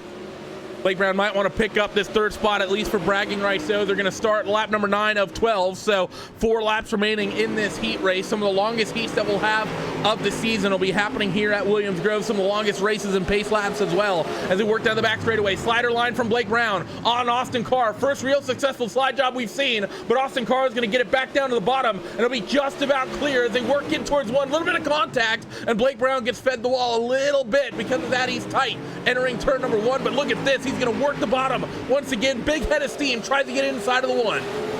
Here he comes, another slide job attempt. It's not going to get there in time. He almost gets into the side of him, and now he might have a battle for the lead brewing up. The 52 car, James Edens, tried the bottom right there.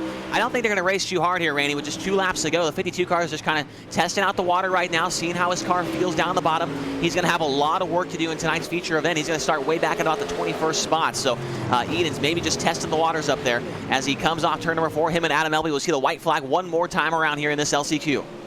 Nearly side by side for this race lead as they test a couple of different lines here in towards 1 and 2. Slider line from James Edens. So James is saying, you know what, I'm not afraid, Adam. And Adam's going to get it right back down to the bottom. And I don't think James is going to have a second attempt here in towards 3 and 4. And indeed he won't. They're both going to run the top side. Slider line from Blake Brown in the background on Austin Carr. May change the finishing position for third. But it's going to be Adam Elby and James Edens who take the 2 transfer spots away here from LCQ number 1 with Austin Carr, Blake Brown, Randall Carter, Tyler Schell, and it's going to be Chris Beck rounding out the 7-car field from that opening last chance qualifier. You know who would have felt really bad as James Edens if he would have sent the 74 car there and they both didn't make the feature. Yeah, Kevin Swindell probably would have I'll tell you this, our group chat would have been spicy after that. Oh, real spicy. Yeah, I think that Kevin Swindell probably would have fired both of those drivers. I mean, might be a video game here, but I mean, this is a real deal, man. Kevin Swindell takes this stuff as seriously as his real life racing, dang near. So if those guys would have wrecked each other in transfer spots, he would have been upset.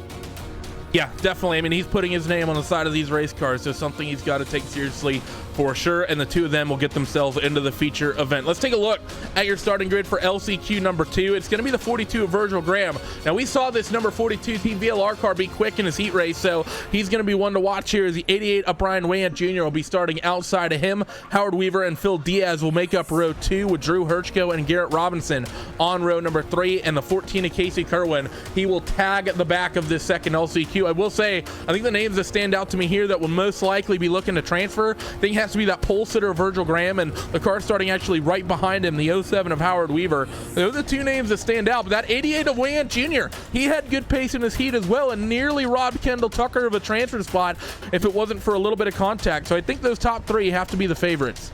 Absolutely, and I think I'm going to keep my eye on the 14 at Kerwan from the back. I mean, we've seen him at Eldora, we see him at Kokomo, we see him at other racetracks where the bottom of the racetrack's very good. And this place right now, Randy, it's starting to get shaped up a little bit in the Casey Kerwan formation. So we might see that 14 car roll him some bottom up here towards the front of the field. If he can catch a couple breaks, he might get a little bit lucky here and transfer on.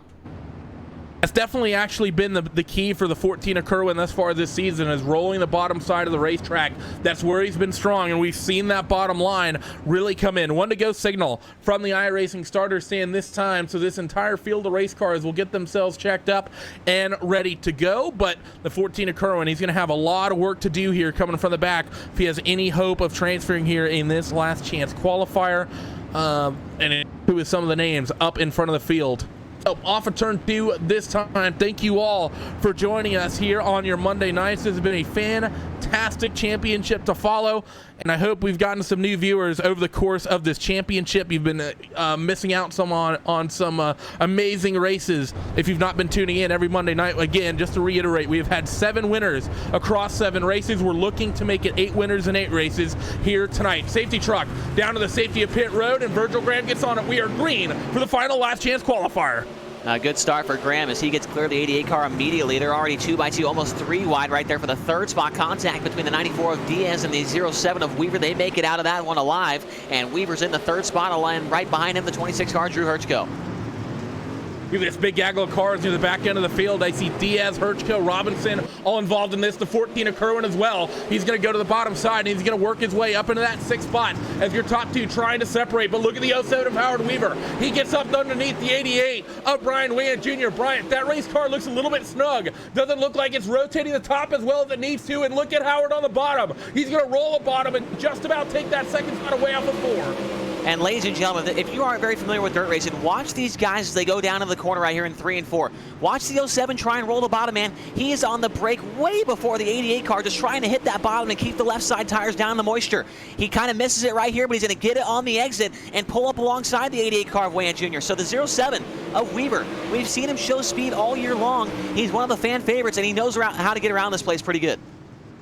42 and the 88, they're still running the top side. The 07 of Weaver, the only one of your top 3, rolling the bottom, down the back straightaway and in towards 3 and 4. The 07 is just about getting there, but can't quite keep the momentum up. He's going to get a good run this time. Might be his best chance, as the 88 will get checked up by the 42, but still, Weaver just doesn't have the drive off the corner to keep in there as we approach halfway.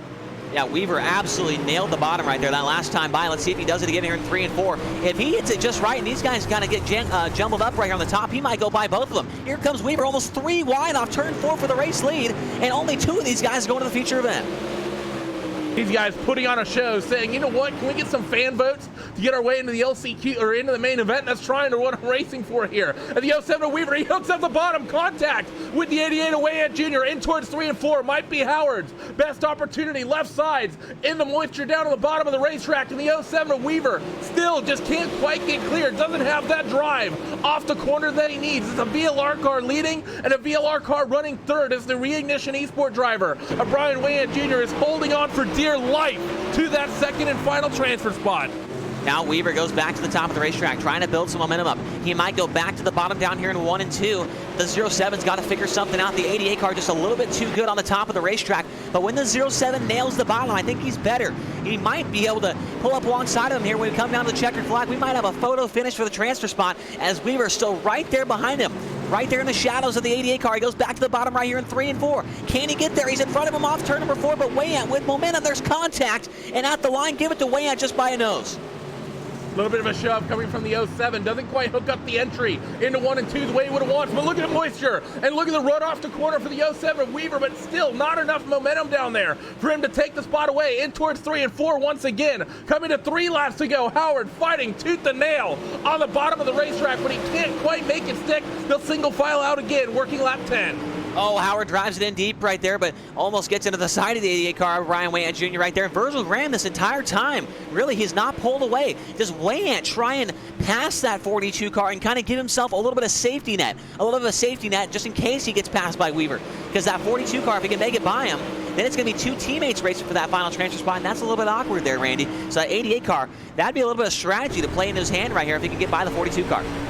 It definitely would as these guys work down the back straightaway and into towards 3 and 4 for the penultimate time. White flag this time off of turn 4. They're immediately 3 wide for the lead as the 42 of Virgil Graham doesn't get a great run off the corner, and they actually don't stack up as much as I expected them to. White flag this time in towards 1 and 2, and it's going to be the 42 and 88 up top. Howard Weaver still trying to hook up that bottom line in the moisture, but still can't quite get it done.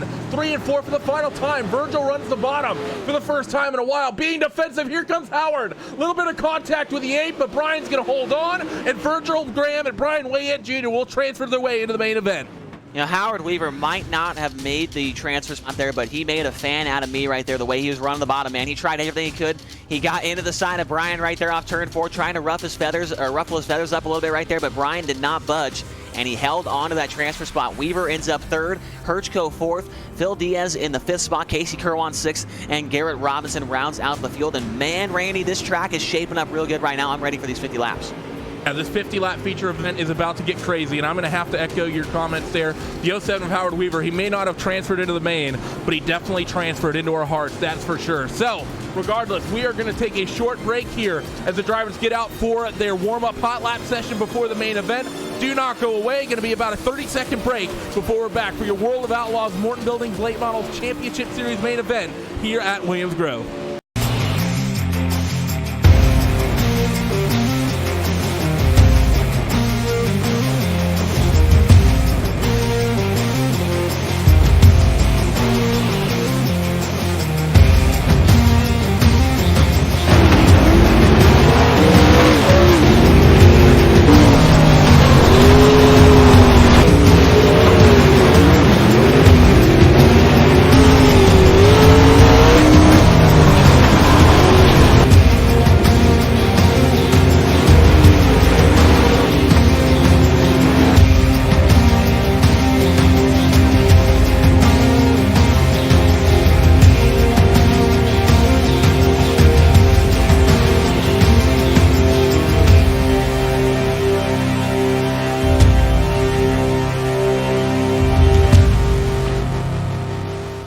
Randy, in the top 5, only one guy has won for the starting lineup. Yeah, only one guy's won. Welcome back here to the iRacing Esports Network, as maybe a little bit of our production talk comes away over the stream, but that's all right, as we are going to talk about this, the fact that we are trying to keep it 8 different winners in 8 races. And when we go down the starting grid, we're going to have one driver on the pole who has won a race this season, and the next driver who has won a race is going to be starting from the 7th spot. But a bulk of your top 10 has not won a race this season, and they're going to be starting up near the head of the field. It's going to make this race absolutely fantastic to watch, Chase. Oh, absolutely, man. This is going to be real good. The top 10 drivers in the starting lineup, only 3 of them have victories. So it's kind of looking like last week there, Randy, when we had like barely anybody that's won a race in the top 10. So we could see it happen again here tonight. A little bit of magic here at the Williams Grove Speedway as practice is underway. We talk about it every week here. This is the last chance for these guys to make some last-minute adjustments to their race cars. You know, we've seen a lot of guys run the bottom of the racetrack. They might try and set their car up to run down there for these 50 laps. So we'll see what happens here as these guys continue to practice for just a couple more seconds. It's going to be the big question for these guys during this warm-up. What sort of adjustments do I make to the race car? I've seen the middle line and the top line start to get strong, but I've seen that bottom groove be available. Am I going to make adjustments to make the car quicker up top, or do I maybe try and make it work along the bottom to maybe make some passes, as the line has, for the most part, been moving up the racetrack, so it seems. The pre-race hot laps are complete. The countdown timer to get yourself to the starting grid is going, and let's go down the 20-car starting grid for your 50-lap main event here at Williams Grove. Dylan Hauser starting on the pole position, the only driver starting in the top 5 to have won this season. He will have the 32 of Steven Wilson starting on the outside of him on that front row. A couple of other drivers on the second row that have been fun to watch all season. Kevin Dedmon has been relevant pretty much every single week, fighting for top 5s. Now he gets himself a great starting position in third, and the VLR cars look fast. Matt McKinney on his outside has not had a great season. He's going to get his best starting spot of the year as well. Justin Thompson and Jeremy Caprone both been very quick. The 98 with the quickest in qualifying. Look for him to come from 5th and Caprone from 6th. Alex Bergeron, the next winner we have that has won a race thus far this season. He's going to roll off 7th, and he has the 1-2-7 of Blake Matulis rounding out his outside on row number 4. Tyler Ducharme and Shed Prescott, they'll make up row 5 with Brandon Proudfoot and Zach Leonardi on row 6. Jacob Fields and Evan C. going to roll off from row 7 with Dylan Fox and your points leader of Kendall Tucker. He's not had a bad race yet all season, but he will roll off from the 8th row in the 16th starting position. Adam Elby and Virgil Graham on row number 9 with James Edens and Brian Wayans Jr. rounding out this 20-car field. Chase, how do you have any predictions for this race? This racetrack looks amazing going into this feature event, and it's going to be, I think, a big it's going to be almost a big lottery into a certain respect of who makes their car work on the fast line that ends up coming in. Yeah, this is going to be really interesting to see what these guys try and do here as far as where they're going to run out on the racetrack. We've seen the slide job work. We've seen the top of the racetrack work. We've seen the kind of cheating in on the top of the racetrack. If you cheat in and don't run all the way around the top, you kind of slide into the middle and get up to the cushion on the exit. We've seen the bottom right next to the inside guardrail work. I mean, there's so many lines that can be used, especially down in turns 3 and 4, man. I think that's where the majority of passes we'll see tonight will happen, is down in turns 3 and 4. That's my prediction for this one. And Kendall Tucker, man, his time really needs to happen here for him. I mean, he's starting 16th. Everybody else has had a bad night besides him in this championship this year. He really needs to put up a good performance here to keep this championship lead. In towards corners number 3 and 4. Lights are out on the iRacing pace truck. We are going green right here, right now, on the 2 of Dylan Hauser. He's going to hold him up. We are on it. Put 50 laps on the board. We are green at Williams Grove in towards turn 1 for the first time. Steven Wilson going to try the crossover, but can't get up the inside. The fight for third is on. They're going to try to wheel for second. That's 0 of Kevin Dedmon. Hooks up the bottom on his teammate and down the back straightaway in towards 3 and 4 for the first time. Kevin Dedmon fights with Matt McKinney and the 32 of Steven Wilson. Look at that 0. Hooks up the bottom. They're 3 wide for second, and Devin nearly has it. Yeah, wow, the 2 car of Dylan Hauser's loving what he's seeing behind him as Dedmon slides up the racetrack, almost gets into Wilson, and here comes the 51 McKinney down the back straightaway. Almost 3 wide for the second spot, and as you can see already, ladies and gentlemen, this racetrack is prepped to perfection right now as Dedmon throws the slider right there. He's up to second. Dedmon running his teammate hard as they work down the front straightaway and in towards 1 and 2 for the third time here of 50. The 51 of McKinney going the bottom. It's about 70% of the cars up top, 30% of them rolling that bottom groove. The 51 of McKinney is doing it. The 12 of Bergeron doing it as well. We saw Alex be strong around the bottom in the past as he's going to try to work it this time. The 98 of Justin Thompson not been able to make any headway. Your pole sitter and your quick time setter tonight did not roll off from the pole, of course, for the main event based on where he finished in his heat. But look at the 12 trying to set up the 32 of Bergeron as we're yellow. Yep, caution is out. Looks like the 33, last week's main event winner, Evan C., gets going around in turn number 1. He's also involved, I think, the 007 of Jacob Fields. So, wow, last week's main event winner, Evan C., having some kind of problem here, Randy. I didn't see what happened. 007 of Jacob Fields hooked up the entry and pretty much just got into the back of Evan C. And I don't know if it was intentional, but the 33 of Evan C., nothing he could do after getting tagged from the rear whatsoever. So he's going to go to the back. Not sure there's going to be any critical damage on that car, but regardless, not going to be happy, I'm sure, having to restart this thing from the 20th spot.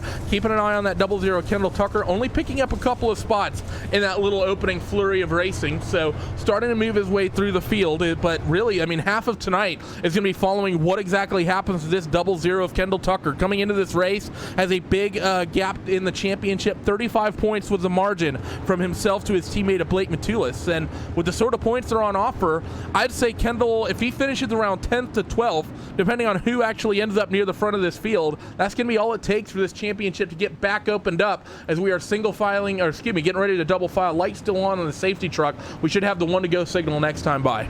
Yeah, we're kind of talking about Blake Majulis and Kendall Tucker as the two favorites right now, but the guy that's third in the points, Alex Bergeron, I don't know if we've talked about him enough, but he's the farthest running up there in the top three. He's up to fourth right now, and he's running the bottom there on that first little green flag run right there and making some moves. He started back, I think, on the fourth row, if I'm not mistaken there, Randy. So the 12 car is making the bottom part of the racetrack work, and he's making his way to the front here. So he might be able to get back into this mix as well, as he's only 41 points behind Kendall Tucker in the championship. Only 6 points back from Blake Matulis, so him being up there, and Alex is going to be aware of what's happening, a very smart driver. It's not often that we see Alex do something in some of these big world championship races and talk about, wow, why did Alex do that? That was silly. He tends to be very smart and pick his spots very well as the field's going to roll down the back straightaway. Lights are out on the iRacing safety truck, so we will be green off of turn 4 this time. But that 0 of Kevin Dedman, great speed for him off of the start of this race, coming from to get himself third up to second, fighting with his teammate. Now he just has to get this restart timed well, and I think he's going to keep that 2 of Dylan Hauser honest. They worked themselves in towards 3 and 4, waiting on that 2 of Dylan Hauser. He's going to hold him up a little bit longer this time, but he gets on it. We are green as the 32 of Steven Wilson. I think he tags that inside wall, and that's going to open up Kevin Dedman on the inside. Going to try to work that outside line, looking to get the run on Dylan Hauser. That that 0 VLR car has a bit of a run, but I don't think he's close enough to throw the slider into 3. Yeah, and Dylan Hauser blocks that slider line anyway, so there's no way that Dedman can make the pass there. If Hauser continues to do that, it's going to be tough to pass him. And we know throughout this season that Hauser's ran into quite a few people. It's no secret as there goes Dedman up the inside, almost gets by him. But like I was saying, Hauser has not made a whole lot of friends this season, so there might be a little contact between him and the 0 car right there. There is right there in turn number 3. And look behind, the 12 of Bergeron gets himself to third. Nearly 3 wide for the lead off of turn number 4 down the front straightaway. Hauser will hold on to it. Dedman will hold on to second. Not a good head of steam for Bergeron off of turn 2. But look at that 98 of Justin Thompson. He's trying to get his way up into the top 3 as Bergeron on the bottom once again. On the 0, Kevin Dedman can't quite make it stick. Yeah, I think the bottom of the racetrack is about to become the most dominant line on the racetrack. The 12 car is making it work down low as Dedman gets a good run off the top side of the racetrack in turn number 4. They're nose to tail down the front stretch for about the top 5 positions. Here comes the 98 car, Justin Thompson now. He works to the outside of Bergeron as Bergeron now works to the inside of Dedman. Dedman's got to run down to the inside in turn number 3. The 2 car of Hauser's going to block the slider line once again, but Dedman slides up the racetrack 3 wide again for the lead off turn number 4. We saw the 12 of Bergeron win $10,000, dominating the top in the sprint cars. This time he's going to roll the bottom. Dedman sends it around the outside, trying to set up the 2 of Hauser, but look at the 12 of Bergeron. Did that just play into his hands? Look at the run for the 0, but he's boxed in. Wheel-to-wheel contact for the 12 of the 0. In towards 3 and 4. They're going to hold on as Dedman is way up over the top of the cushion, and the 12 of Bergeron will just about get gifted the second spot. Yeah, you got to wonder what's going through the head of Dylan Hauser right now, your race leader. He sees the 12 car coming on the bottom of the racetrack. Does he switch his lineup or does he keep running what he's running right now? Bergeron now up to second as he makes it by Dedman, but Dedman drives it in deep to the top of the racetrack in turns 3 and 4. That cushion getting worked up the speedway, almost on the guardrails. The caution's out. Caution flies for the second time here tonight. Let's see what has brought this one out. I see Dylan Fox crabbing down the back straightaway. And I mean, a dirt car doesn't typically drive in a straight line very well anyways, but this one even looks bad even by those standards. So big contact coming in from the 999. We'll get an idea of what happened. You see in towards 1 and 2. The 24 Leonardi, they were nearly 4 wide off of turn 2. And well, the 00 Kendall Tucker just sort of cut across the nose there. The 999, big pile up. The 74 involved. See Jacob Fields in the 007 car. He's having to hold on to it down the back straightaway as well on replay. So a bit of a stack up there. It's going to reset this field as we're still keeping an eye on that 00 Kendall Tucker. Following that incident, he finds himself in the 10th. So maybe recovering from the poor starting spot is that 00 of Kendall Tucker, our points leader. Yeah, he's kind of like picking a guy off every other lap or so, it seems like. He's went from 16th up to 10th. The big mover also is the 52 car of James Edens. He's gone from, I believe, the 20th or the 19th starting spot there, Randy. He's up to 12th now. So the 52 car, after almost missing the feature event, has made his way almost up to the halfway point in the running order here. So the 52 car, not a bad run for James Edens here tonight. And some other guys at the front of the field. How about Justin Thompson? We hadn't really talked about him all season long, but right now on the outside of that second row for the 4th position for this next restart. Field's got themselves lined up like they're ready to go green, but they're not going to be doing it this time. It'll be the next circuit around the racetrack that'll be happening. Another driver that's actually made some good headway in this race is a driver who started next to that 52 at James Edens. He's only finding himself a couple of cars back, actually be starting in line with that 52. It's the 88 of Brian Wayant Jr. up 6 spots from where he started. Was supposed to be our featured driver, but there was some technical issues with that before the stream, so we've not gone ahead with that. Some people may be aware of what I'm talking about, but Dylan Hauser out the head of the field. You said it before we got caution, Chase. I think that if you're that Tua Hauser, you just have to run the line that you've been good in. I think that there's probably some setup adjustments that likely came in that are enabling people to run the top or run the bottom. I think if you're making the top work, you just have to make it stick. I don't think there's a big advantage to either line just yet. The top gets a better run off the corner, but the bottom is definitely better on the entry and through the middle. Let's see what happens, though. As Dylan Hauser on the point, he's going to almost be forced to the bottom line, but no, he's going to be clear down this front straightaway as we go back to green flag racing in towards turn 1. The 12 of Bergeron are going to try to set up the 0 of Kevin Dedman. They work through turn 2, and they're going to be side by side for the second. Here comes the 32 car, Steven Wilson, just behind them there, Randy. He gets by Blake Majulis, almost runs into the back of Alex Bergeron right there. The 32 car had a close call right there, but it is a 3-car scrap up front for the race lead. And here comes the 98 of Thompson back to the outside of Bergeron down the front stretch. You know, Justin Thompson wants this. He's been a couple times, I think he feels he's been robbed, had good speed, but just gotten piled up into incidents. But this time, he seems to be having the night he's been looking for. Tries to set up the outside on the 12 of Bergeron, but Alex is going to shut that door. And Dedman does the same. Devin, though, trying to keep that momentum and that pressure on the 2 of Hauser, trying to force him to crack. And big slider for the 127 Majulis behind. Yeah, Majulis to the inside, the 98 of Thompson. They make contact off turn 2. No harm, no foul. When does the 0 car of Dedman make the move? He's all over the 2 car Hauser, and Hauser has kind of moved up the racetrack. He's not running the slider line anymore like we saw him earlier in the race, so the slider line is open. Kevin Dedman can throw him a big-time bomber down into the corner and maybe clear him, but he doesn't want to throw it too early and then maybe get into an accident there with the 2 car and mess up the run he's got right now. So Dedman really biding his time, and like you mentioned there, Randy, maybe waiting for that 2 car to make a little bit of a mistake here as this cushion gets higher and higher and closer to that guardrail.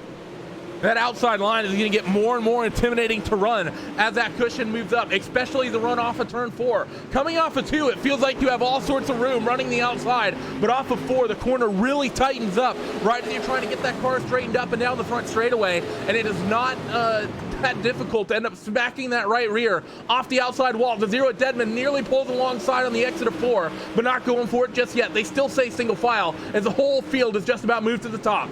Yeah, if Dedman if he wins this race, man, this is going to be a celebration for the ages, man. We've seen him get so excited for a top 3 finish, and heck, he's excited for a top 5 finish. And we know how bad he wants one of these wins, man. He's a sim racer by night, and he is a country singer by day. He owns the Dirty Grass Soul band, and here he is to the inside. Randy, big slider for the lead, not going to be clear. Not going to feed the right rear to Hauser either. Going to keep that car off the 2 machine as they work down the back straightaway and in towards 3 and 4. Dylan going to run this defensive slider line this time. Number of drivers actually doing that through your mid-pack. So the racetrack evolving just a little bit as they work down the front straightaway as we approach halfway. Yep, everybody continuing to work the top of the racetrack. I'm looking back in the field to see who's still working the bottom. Looks like the 32 car, Steven Wilson, back in about the 6th position, has continued to work the inside of the racetrack, but he's not really gaining any spots right now. Also back behind him, the 51 car, Matt McKinney, trying to work the inside groove as well. So like you said there, Randy, looks like the top of the racetrack is definitely the dominant place to be right now. And we still got a good race up front, though. The 2 car of Hauser not able to get away from the 0 car of Dedman. And the 12 car of Bergeron, he's not catching anything, and he's settled about 0.3 of a second off that 0 car, Kevin Dedman, but he's not losing ground either. He's just sort of sitting there. Hauser, a little bit of a mistake through the center of 3 and 4, but Dedman not quite able to take advantage. He was a little bit high, was Dylan Hauser, and I think that car got a little bit loose. He had to sort of check it up and get it pointed down the front straightaway before he stepped on the throttle, and the 0 at Dedman nearly close enough to take advantage, as after that lap, we are halfway. Yep, the top 3 have now broken away from the rest of the field. It's Hauser, Dedman, Bergeron on the top of the racetrack. They work down the front straightaway. Lap number 27 in the books. Here we go. Here comes Bergeron. He tries the bottom in 1 and 2 once again. Let's see if it's still down there, that 12 car. And it's going to be fast. And if anybody knows it's going to be fast, it's going to be that 12 car. He'll run it the best out of everybody in the field. And he goes back down there in 3 and 4. He knows he's got to try something else there, Randy. He's not going to pass these guys if they're all running the top. Here he comes. He's got good bite right there off turn 4. It looks like the bottom is still in.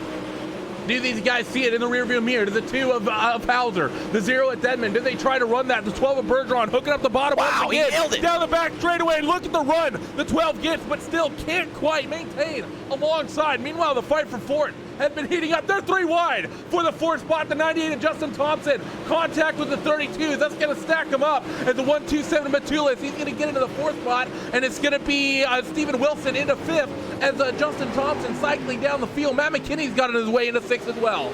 And that's a huge break for the 127 of Blake Majulis, man. Moves up to the 4th spot. His teammate and points leader Kendall Tucker way back in the field. Almost 3 wide for the lead up front there, Randy. These guys are getting after it. Here comes Bergeron right back down to the inside of Deadman. And now the 2-car Hauser drops it down low. I thought he was going to run the bottom right there, but he keeps it up top. And here comes Bergeron down low. Side by side for lead here on lap number 30.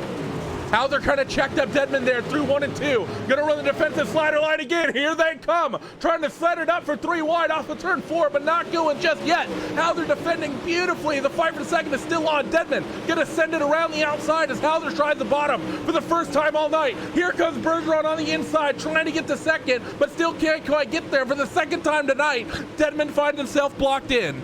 If you don't like this, turn your computer off, turn your phone off, and do something else, because this is what it's all about here. 3 cars going at it for the race lead. The 2 of Hauser, the 0 of Deadman, and the 12 of Bergeron. Putting on a show for the fans here at Williams Grove Speedway. Down the back straightaway, side by side for second. We're almost inside. We are inside of 20 laps to go. Hauser runs the slider line through 3 and 4 again. Alex on the bottom, Deadman on the top as they work off of turn 4 down the front straightaway. This racetrack has changed basically every 15 or so laps. We've seen the bottom be the place to be. We've seen the top be the place to be. And they sort of evened out once again. The 12 of Bergeron, good head of steam down the back straightaway, but not quite enough. You have to check up so early to make that bottom work. But look at the way he puts those left side tires in the moisture, but can't quite get alongside the 0 at Deadman. Going to be 15 laps to go next time. That time by Hauser, your race leader, was just a 7/1000ths faster than Kevin Deadman. The fastest car on the racetrack right now is the guy in 4th, Blake Majulis, tracking these guys down, but I don't think he's got quite enough time there, Randy, to get up there. He's got 16 laps, and he's about a 10th or 2 faster than these guys in front of him. Working as hard as he can right now is that 4th place runner, Blake Matulis, currently 2nd in the points. You know he's going to want every point he can get over his teammate, the 00 Kendall Tucker, who we were talking about. Started deep in this race, 16th. He has since worked his way up to 9th and has sort of stabilized. Has Kendall through 3 and 4, going to be your race leaders. That they're starting to fan out a little bit. All this top 3, they're not quite nose to tail the way they were about 5 laps ago. The 12 of Bergeron still runs the bottom as the 2 and the 0. They still keep themselves up top. Bergeron, good head of steam down the back straightaway, but it seems like just not enough momentum being able to get kept on that inside down these straightaways. Yeah, he's got to get a little bit closer. Hauser's off the wall right there, Randy. Does the 0 car make a move to the inside? He looks down there. Here comes the slider attempt, possibly. He goes to the inside. They can't make contact, and it turns 1 and 2. Down the back straightaway, 3 wide again for the race lead. This is unbelievable stuff here tonight as Deadman works back down to the inside in 3 and 4. He's going to make contact again with the 2 of Hauser. Tries his best not to. He's going to make contact with the 12 as well. Your top 3 all bouncing off one another, fighting for the race lead. And it's going to be Dylan Hauser who's just about able to hold on. The 12 of Bergeron trying to work the inside. And he's just about, but no, not quite going to get clear of the 0. And that might seal it up for the 2 car of Hauser, man. He's got a good 4 car length advantage now over the 0 car of Deadman and the 12 of Bergeron down the front straightaway. They've got to hope for a mistake once again. If that 2 car can tag the wall off turn 4, it might bring him right back into the fight, but it looks like the 0 car, so relentless. He's relentless like a bulldog, man. That 0 car does not give up for anything. Kevin Deadman wants this win so bad. They'll come off turn number 4 this time by and just have 10 laps to go. Field working themselves down that front straightaway right now as Hauser has himself about a half a second lead, the biggest he's had all night. Not a lot of close fights up and down the racetrack. Next closest, I believe, is going to be for 6th and 7th on the racetrack. That's going to be Matt McKinney and the 98 of Justin Thompson, but they're still relatively single-filed out. It's really this fight for the race lead. That's the one to watch. The 12 of Bergeron still trying the bottom, but still not enough momentum off the corner as the 0 at Deadman is starting to reel in that race leader of Hauser. The 21-167 for Hauser that time at 21 0-1-0-2-1 for Kevin Dedmon, nearly a tenth quicker as Dedmon nearly to the back of Hauser off of 2. Yeah, I think the 2 car is getting a little bit flustered right now, Randy. He knows how close these guys are, and he knows one mistake will make them come right back up to his back bumper, and he's feeling the pressure right now as Dedmon's all over him once again. 8 laps to go. Here comes the 0 to the inside. Big slide shot for the lead, and Dedmon's got it clear. Hauser back to the inside, almost 3 wide again off turn number 2. Down the back straight they go. Hauser's back in front. Contact down the straightaway. My goodness, I'm losing my mind over a video game, but this is insane, Randy. Nearly 3 wide again off of turn number 4. 3 wide 2 times in the same lap for the race lead. The 0 at Dedmon up the middle. A little bit of contact with Bergeron and contact with the leaders as well. Is this going to gift the race lead to the 12 of Bergeron? No, the 0 at Kevin Dedmon. He's going to hang on to it down the back straightaway. Team VLR, they may rob one in the final 10 laps, and here comes that 1-2-7 of Matulis as well. With all odds against him down the front straightaway. Kevin Dedmon looking to become the 8th different winner in 8 races with the World of Outlaws Morton Buildings Late Model Championship Series. Down the backstretch, here comes the 12 of Bergeron to the inside. He noses ahead down the backstretch. They bang doors down the backstretch. Now Dedmon blocks the slider line. He slides up to the cushion off turn 4. Coming around this time by for 5 laps to go, Randy. 5 laps to go. Next time is a 0 of Dedmon in towards 1 and 2. He's going to hold on. The 12 of Bergeron doesn't send it. The 2 of Hauser tried the top, but look at the 0 at Dedmon. Doesn't hook up the middle of the racetrack down the back straightaway. They're side by side for the lead again. Oh man, Bergeron got into the side of Dedmon right there. That might open the door for the 12 car. He's clear of him off turn number 4, but Dedmon's gonna have the run, and Bergeron, he'll take the lead with just 4 laps to go now. What does Dedmon do now? The 12 car back to the bottom. The 0 drives it in deep to the top of the racetrack in 1 and 2. And down the back straightaway they go. It looks like the 12 car is just too good down low right now. Has the bottom line finally become the place to be, and the strongest point on the racetrack through corners number 3 and 4. Bergeron stays down there, and he has not got a great run. Nearly found the inside wall, but he's still going to be clear of the 0 of Dedmon in towards 1 and 2 this time. Going to be 3 laps to go as they come when they come off of turn number 4. Yeah, Bergeron's much better down here on this end of the racetrack, but down here in 3 and 4 is where Dedmon catches back up with him. He's got to hope for a mistake. He's got to hope that that 12 car maybe hits that inside wall or hits an infield tire or something, because right now, the 12 that time by was at least a 10th faster than the 0 car of Dedmon, and my goodness, now Dedmon drops it down low, but I don't think it's going to be enough here with just 2 laps to go. The 1-2-7 Matulis, he's going to start sending it on the 2 of Hauser as well, fighting for 3rd, and there are potential championship implications if the 1-2-7 picks up another spot. It's going to be popsicle sticks in the air this time, off of corner number 4. Bergeron with the lead, Dedmon in 2nd, Hauser and Matulis duking it out for 3rd as they work in towards 1 and 2. The 1-2-7 Matulis has the preferred line at the bottom, and he gets clear of the 2 of Dylan Hauser just about down the back straightaway as Bergeron is going to hold on for the race lead. Off turn number 4 and down to the white flag. Kevin Dedmon put a couple left-hand corners together here and track down the 12 of Bergeron. It doesn't look like it's going to happen. Dedmon drives in way deep into 1 and 2. He's going to grab the cushion, but the 12 car is just too good off the bottom of turn number 2 and down the back straightaway. Here we go into turns 3 and 4 for the final time. The 12 car doing exactly what he needed to do here tonight to track down Kendall Tucker in the championship standings, and he will become the first repeat winner in this series all year long. Alex Bergeron gets the win at Williams Grove. 2nd to Kevin Dedmon, 3rd to Blake Majulis, 4th to Stephen Wilson, and 5th will go to the 2 of Dylan Hauser. What a race that we just saw. With that 4 lead changes inside the final 10 laps, the 2 of Dylan Hauser. Not happy with the 0 of Kevin Dedmon, though I think Kevin has done to Dylan what Dylan has done to several drivers this season. But regardless, the 12 of Bergeron, he's going to come off turn 4 and he's going to start, you can't really burn him down on dirt, but he's going to start celebrating regardless. That is a very happy Alex Bergeron on the front straightaway. Yeah, absolutely, man. I mean, like I said, when he was coming down to the checkered flag, he did exactly what he needed to do here, Randy. He was 41 points out of the lead. Kendall Tucker tonight ends up in the 13th spot.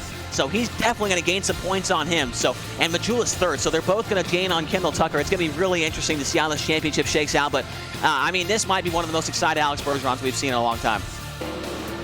We're going to take a quick look as well. This is going to be the replay for what happened to P3. Look at the 1-2-7 Matulis and the 2 of Dylan Hauser. The 1-2-7 coming into this race, 2nd in the points. Is he able to just get clear? Coming off of turn 2, but not quite. A little bit of contact in towards 3 and 4. The 2 of Hauser gets sent around, and that's going to gift that 4th position to the 32 of Stephen Wilson. So Dylan Hauser, who started this race on the point and led the majority, the lion's share of this event, will come home in the 5th spot. And after taking a quick look at that replay, let's go go down your full race results following 50 laps of action here at Williams Grove. Alex Bergeron will break the streak and will be the first driver to pick up 2 wins in your World of Outlaws Morton Buildings Late Model Championship Series. Kevin Dedman, can't lie, was definitely rooting for him just to see 8 drivers in 8 races pick up wins, but Kevin Dedman will come home second, and the 127 of Blake Matulis will round out your top 3. Steven Wilson picks up that last lap spot for the 4th spot, and Dylan Hauser will round out your top 5. Justin Thompson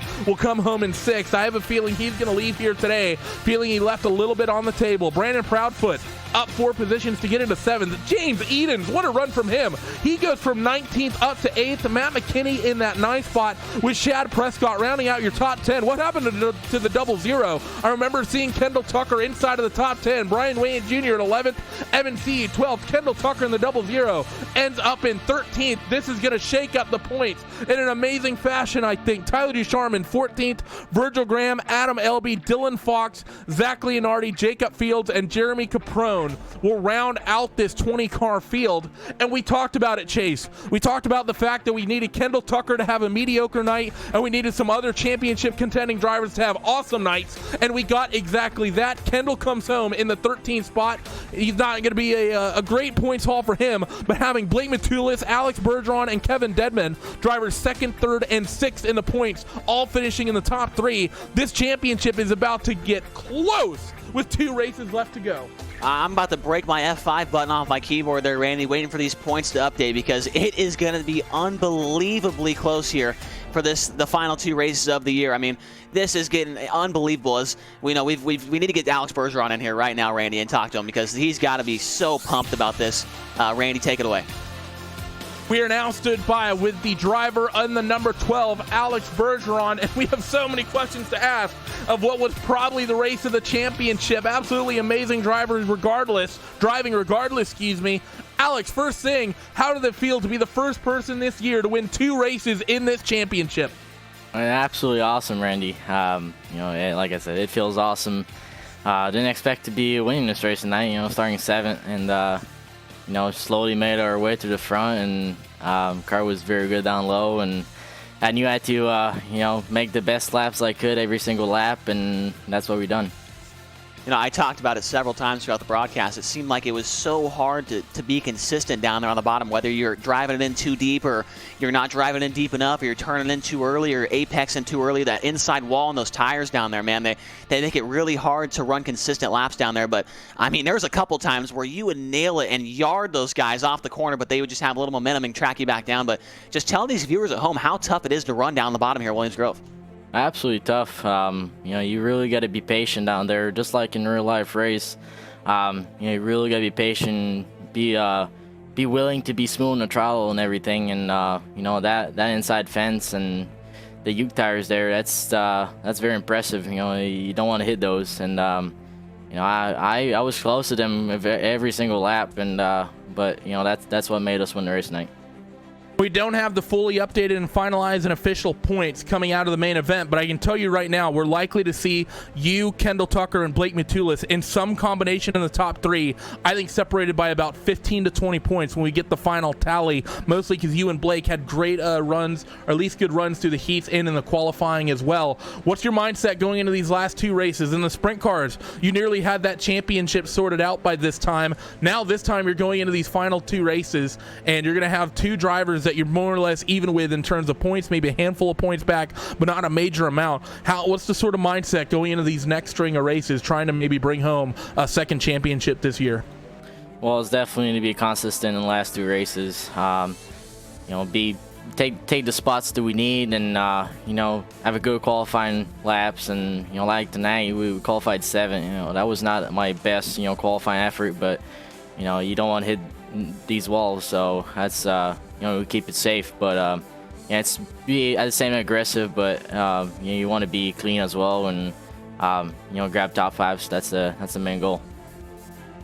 Number 12 of Alex Bergeron, first driver, as we said again, to pick up 2 wins this year and to be a repeat winner. He will break the streak, but I'm happy with that considering it took 8 races to do it. And Alex, before we let you go, we got to give you the opportunity. Give thanks to everyone who makes this possible on board that number 12 Team ABR machine. Well, Team ABR, my whole team, Jason Nygaard, he worked with me all week and all these sleepless nights trying to get this thing ready, and he paid off in the end. So I gotta thank him a lot. I'm gonna thank my girlfriend as well to be part of this team, and gotta thank all my partners, newbie.com, Sign Shop at Keeney's, BK Designs for all the iRacing paints. Go look him up on Facebook. CSI Chalks, Max McLaughlin Racing, Meyer Inc. All the fans out there watching, my dad as well, and iRacing and World of Outlaws, and for putting this series up, and RaceSpot TV for broadcasting this. There it was, your race winner of Alex Bergeron here today in the 12 car. Points are about to get really, really interesting. We eventually get them updated. But the driver who finished second here today is going to be Kevin Dedman, who we now have a hold of. Kevin, they say country songs are all about girlfriends leaving you and your dog dying and your truck breaking down. Are we going to hear one soon about the main event win that got away? Yeah, man. I guess I'm like the millennial Marty Robbins, right? I don't know if you know who Marty Robbins is, but he was a country singer and raced Daytona 500 and played the Grand Ole Opry. So I guess I'm the millennial Marty Robbins, man, on iRacing and YouTube. So, Man, Kevin, you were so close tonight, man. I mean, Hauser, you pressured him the whole time. He made a couple mistakes. You finally stood up in front of him. And after that, I thought you were going to run away with it. But that 12 car on the bottom, nice and steady catfishing down there, made it happen. But I mean, how much more does this make you want to win these races after being so close here tonight? How much does that motivate you to go next week and try and win it? Yeah, man, I'm excited that I finished second, obviously, for the points, but I'm pretty disappointed. Like, I really felt like tonight was my night, even before the race ever started. And I hate me and Dylan got together, and I think it maybe damaged my spoiler a little bit and slowed me down there those last 5 laps. But Bergeron kind of got into me when we were 3 wide, and it got me really loose getting down into 1. But I mean, I hope that was as fun to watch as it was to drive. I know it was boring. Yeah, it was pretty fun. it was intense. So I would have loved to pull out the win, but dang it, man. At least I wasn't 4th. I finally got me some money this week. Yeah, I think that's at least the highlight for sure. And for you guys at VLR, you've had so much momentum. You guys are unfortunately coming in sort of on the outside looking in terms of this championship, because Evan doesn't have a great week, and you coming into this, you're just sort of on the back foot in terms of points. I think with a strong second place finish here, you might still be a dark horse to potentially be in it for the championship, but you really need some stellar races these final 2 rounds, and I think Evan C is going to find himself in a good position. What's it mean for you guys at Team VLR, though, that you guys are at least still this strong and fighting with these guys as consistently as you are? It was a very Swindell Speed Labs dominated championship, really, for the opening, I'd say, half of the championship. But I think you guys have kind of come in and nearly become the team to beat, with Evan picking up a win last week, and the last couple races in general. You guys have all been strong. What does that mean going into the final 2 rounds with both you and Evan being in, potentially, if things go your way and fall your way, in championship winning positions? Yeah, man, I feel like had luck fallen our way a little bit earlier in the season, we might be sitting in a different position right now, because I feel like we have had the speed all year. Just, that's racing, man. It doesn't always fall your way. Evan had a couple tough runs, and I had a couple, bad finish at Kokomo, wrecked early on, and that's just the way it goes. But I sure would like to slip up in here. I know all those guys ahead of us, though, they've been running a great championship so far, and the whole team in general, though, all the guys on VLR do a great job working together, and I'm glad to be a part of the group. Thanks for putting on such a great show once again, Kevin. It was a blast to watch, and I think Chase and I are going to talk about how this was probably the feature event of the season through these first 8 races for sure, and you were a big part of that. But before we let you go, who gets it done for that number 0 Team VLR machine? Yeah, glad I could bring some excitement, man. It's Team VLR, obviously. Y'all check out my band, Dirty Grass Soul. We're on all your major streaming platforms, iTunes, Spotify, all that, and YouTube. Check us out on there. I'd like to give a shout out to Evan. We work together a lot on setups and everything, and all the other guys over at VLR. Me and Blake and Jeremy Capron turned a lot of laps earlier this week, and Blake Garrett was spotting for me. I want to thank Slide Job Ranch, Ricky Stenhouse Jr. Racing, Capron Screen Printing, and Jameson Colbridge and CNC Racing Designs, and of course the World of Outlaws for hosting this series. And I want to invite everybody out. I believe it'll be the Wednesday night, November 5th.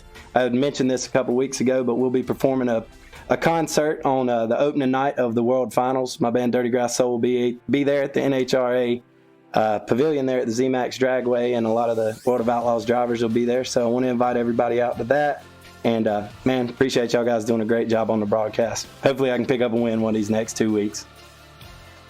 We know there's a lot of love between the NHRA and the World of Outlaws. Saw run caps actually at the Paris round when the World of Outlaws were out there, and there's a lot of love, I think, from all the viewers and up in the broadcast booth to Kevin Dedman as well. So congratulations, Kevin, on a second place finish, and good luck to you for these next couple of rounds to hopefully pick one up for yourself. Appreciate it, brother. So while Chase Rodman and I do the calculations on what the drive from California to Charlotte is going to look like, and it's probably not going to be a great answer, we are going to take a quick talk to the third place finisher tonight, the 127 of Blake Matulis, who we now have with us. And Blake, what a good run for you here tonight to get your way up into third. You was a little bit too little too late to maybe get involved with some of the drama with the race leaders, though you did eventually pick off Dylan Hauser there on the white flag lap for third. And this is going to be hugely beneficial for you in the championship, with teammate Kendall Tucker finishing a little bit deep down the order and probably going to stack up the three of you in points, the three of you being Kendall, yourself, and Bergeron. What sort of mindset going into these last couple of races, knowing you guys are going to be all right on top of one another? Well, I'd want to say qualifying, but I seem to never prevail in that. But it's just going to take, runs like I said last week, just runs in the top 3, top 5, staying consistent and trying to get every spot you can get when it's given to you, and just, get all you can get really is all it takes. It's just qualifying is the toughest deal here, and if you don't qualify good, it's just going to make your job a lot harder. Yeah, that's for sure, man. You were sitting there in the 4th spot, tracking those guys down there towards the end of the race, and I mentioned it when you got to 4th, and you were running some good lap times, but I just didn't think you had enough time to get up there. But man, when you were sitting there in the catbird seat, did you think you had a shot at those guys that they might have gotten together up there? Oh yes, for sure. I'd seen the after that caution there, and I got by Thompson. He held me out for a while there, and got by him, and next thing you know, they were straight away ahead. And I just slowly kept looking at my relative, and I had my spotter there telling me that I was catching, and I was just trying to be smooth and consistent, hoping for a caution, because I knew I was just as fast as they were, if not faster. So, Blake, 2 more exciting rounds going into these next couple of races. The penultimate round of the championship, we're going to head to Limaland, and we know the sort of thrills and spills we can see in this championship on the quarter-mile bull rings, and then closing it out at the dirt track at Charlotte. We've seen some changes to the way the dirt kind of works, and especially the way the cushion works. I think that's part of the reason we saw such a good race tonight, and why the top and the bottom were really so even over the course of the night, and they sort of came and went at different phases. You think we might see something similar at Limaland and Charlotte? That's hard to say, honestly. I haven't made a single lap at either of those tracks, so I really couldn't tell you. But, Limaland, the bottom seems to come in there a little bit, and then it seems to go back up to the top. Charlotte should be a good race, but I really don't know. I couldn't tell you. We'll just have to wait and see, give it all we got. Thank you for joining us, and it was a blast watching you wheel your way up towards that top 3 from the 8th place starting position. Before we let you go, who gets it done for that number 127 Swindell Speed Labs esports car? Just all my teammates, Swindell Speed Lab, Kevin, all them guys for helping me. iRacing, iFlag, Jeff Brown for everything he does. Bell Helmets, Wiser Organics, Design 75, Jeremy Ray for the nice paint. iRacing, World of Outlaws, you guys for broadcasting, my girlfriend Tia, and Blake Neer for spotting. I can't thank those guys enough. And Davis Racing for helping me with a little bit of setup help here before the race, so I can't thank them guys enough. There he was, your 3rd place finisher tonight of Blake Matulis. Runs so strong here, gets his way into the top 3, and that's going to be relevant in the points, which we will get to after the interview. Oh my God. But all you have to know is that Blake is in championship contention. We'll consider this a teaser. This is a teaser before we get into the championship point situations. First, we can't take the wind out of the sails of tonight's 4th place finisher, the 32 of Steven Wilson from Team Victory Lane Racing. And Steven, much like Blake Matulis, you picked up that 4th spot on that final lap after the 127 and the 2. I think made a little bit of contact through 1 and 2. Talk me through your night. You definitely ran well. You won your heat race. You qualified well. Started up near the front, and you were really up near the front of the field all night. I think the furthest you dropped back was somewhere around 5th or 6th. Talk me through this night, being sort of from the back end of the top 5 all night. Seemed like a fantastic race to be a part of. Oh yeah, it was a lot of fun. Towards the end I had a lot of pace and was really making up time again on the leaders, but just didn't have enough. I fell back too far on the short run. Pretty one line towards the end when, or towards the start, I mean, we were all migrating towards the top and just had to try and slide whoever you could and clear yourself to get whatever spots that were possible, but it was a good race. Fun to see the top 3 battling. Yeah, man, we really haven't talked about you a whole lot this season, but finally, I mean, we were in a race together the other night, and you were telling me to talk about you on the stream, and tonight I got to talk about you a little bit. So, I mean, a great run, man, and it seems like you kind of become one of those guys that could possibly pick off a win here in these last couple of weeks. Maybe at Charlotte, it seems like you kind of run better at these bigger tracks, so maybe at Charlotte we'll have some, maybe we'll talk to you about a win or something. Are you feeling pretty confident about these next couple nights? Oh yeah, I'm feeling good. The VLR boys are putting together some good sets. We've had a good speed as a whole pretty much for most of the season. We're really picking it up here. Kevin almost getting the win tonight, and me sitting top 5 pretty much the whole time. I think there's a chance we can do it. I don't know, Charlotte didn't go too well in the practice race for me earlier this year, but I wasn't on VLR yet, so I don't know if that's something I can bring along. But what's Limaland, the other one, I ran 6th there, I think, the first race, and I think I'll, just like the first time, I'll try to make the bottom work and see what I can do, where hopefully everyone else can leave the top open. Steven, congratulations on a strong 4th place run tonight. It was a ton of fun watching that 32 car work up there, and we were definitely rooting both you and the Zero to maybe keep this sort of new race winner streak alive. Unfortunately, what didn't quite happen, but having 2 VLR cars in the top 5 once again, I know is going to be exciting for you guys and a big success for you guys. But before we let you go, who gets it done for that number 32 VLR machine? Yeah, I'd like to thank VLR. Howard Weaver spotted me tonight, so I'd like to thank him, and also he got me on the team earlier this year. So big thanks to him. Evan C., Kevin with a good run tonight. They do a lot for this team, and Blake Brown also helps a lot too. So I'd like to thank all the spotters and everyone at VLR who helps everyone in the Pro Series and does testing all week, and we'll go get them next week. There he was, your 4th place runner tonight, Steven Wilson, representing Team Victory Lane Racing, pulls out a top 5 finish. The last driver we have to talk with is probably going to be one of the few drivers that is disappointed about where he ended up. Dylan Hauser started on the pole, and I want to say led somewhere in the realm of about 34 to 35 laps for some contact with Kevin Dedman, dropped him back to 3rd, and eventually cycled his way to 5th behind Blake Matulis and Steven Wilson. First thing I have to ask, Dylan, what's your perspective on that sort of wheel-to-wheel contact you had with the Zero? I'm not happy about it, you know, it sucks, but it sucks, and I don't know, man, you know, we're in the crunching laps of the race, and those guys are being aggressive just like me, and I probably would have did the same move if it, you know, it's just one of those deals, it's a racing deal, and I don't know what happened, I haven't watched the replay yet, but I think Alex got hooked on Kevin, and it sent Kevin flying up the racetrack in front of me, and it screwed me. I couldn't straighten up or get in the throttle, or I'd have wrecked Kevin. So they ran a good race before that. We had good speed. We led 41 laps, I think it was, and we were fast. It's just the cars didn't fall our way, and it's been a tough year, but nothing I know I can win still, so we'll get back up there. Yeah, you definitely got some speed, man. Towards those last, 2 or 3 laps where you were out front and you seen that 12 car coming. I mean, what was going through your mind there when the 0 car is kind of tracking you down a little bit? You guys are running the same line. He's a little bit faster than you, and the 12 car is kind of catching you on the bottom. I mean, were you kind of confused on what line you needed to run there, or were you pretty committed to the top? I was pretty committed to the top 1 and 2 slider 3 and 4. About halfway through the race, I found the slider line in 3 and 4, and I was about a quarter of a tenth, a few hundredths a lap faster every lap than Dedman and Alex, and then it went away, and Alex, he stayed down on the bottom and was decent, and I think it would have been hard to pass me, because, Alex is good when he's not that fast when he can't swing up to the wall. If you pin him down there, it's tough to run the bottom here, because you got to slow down so much to keep it low off the corner.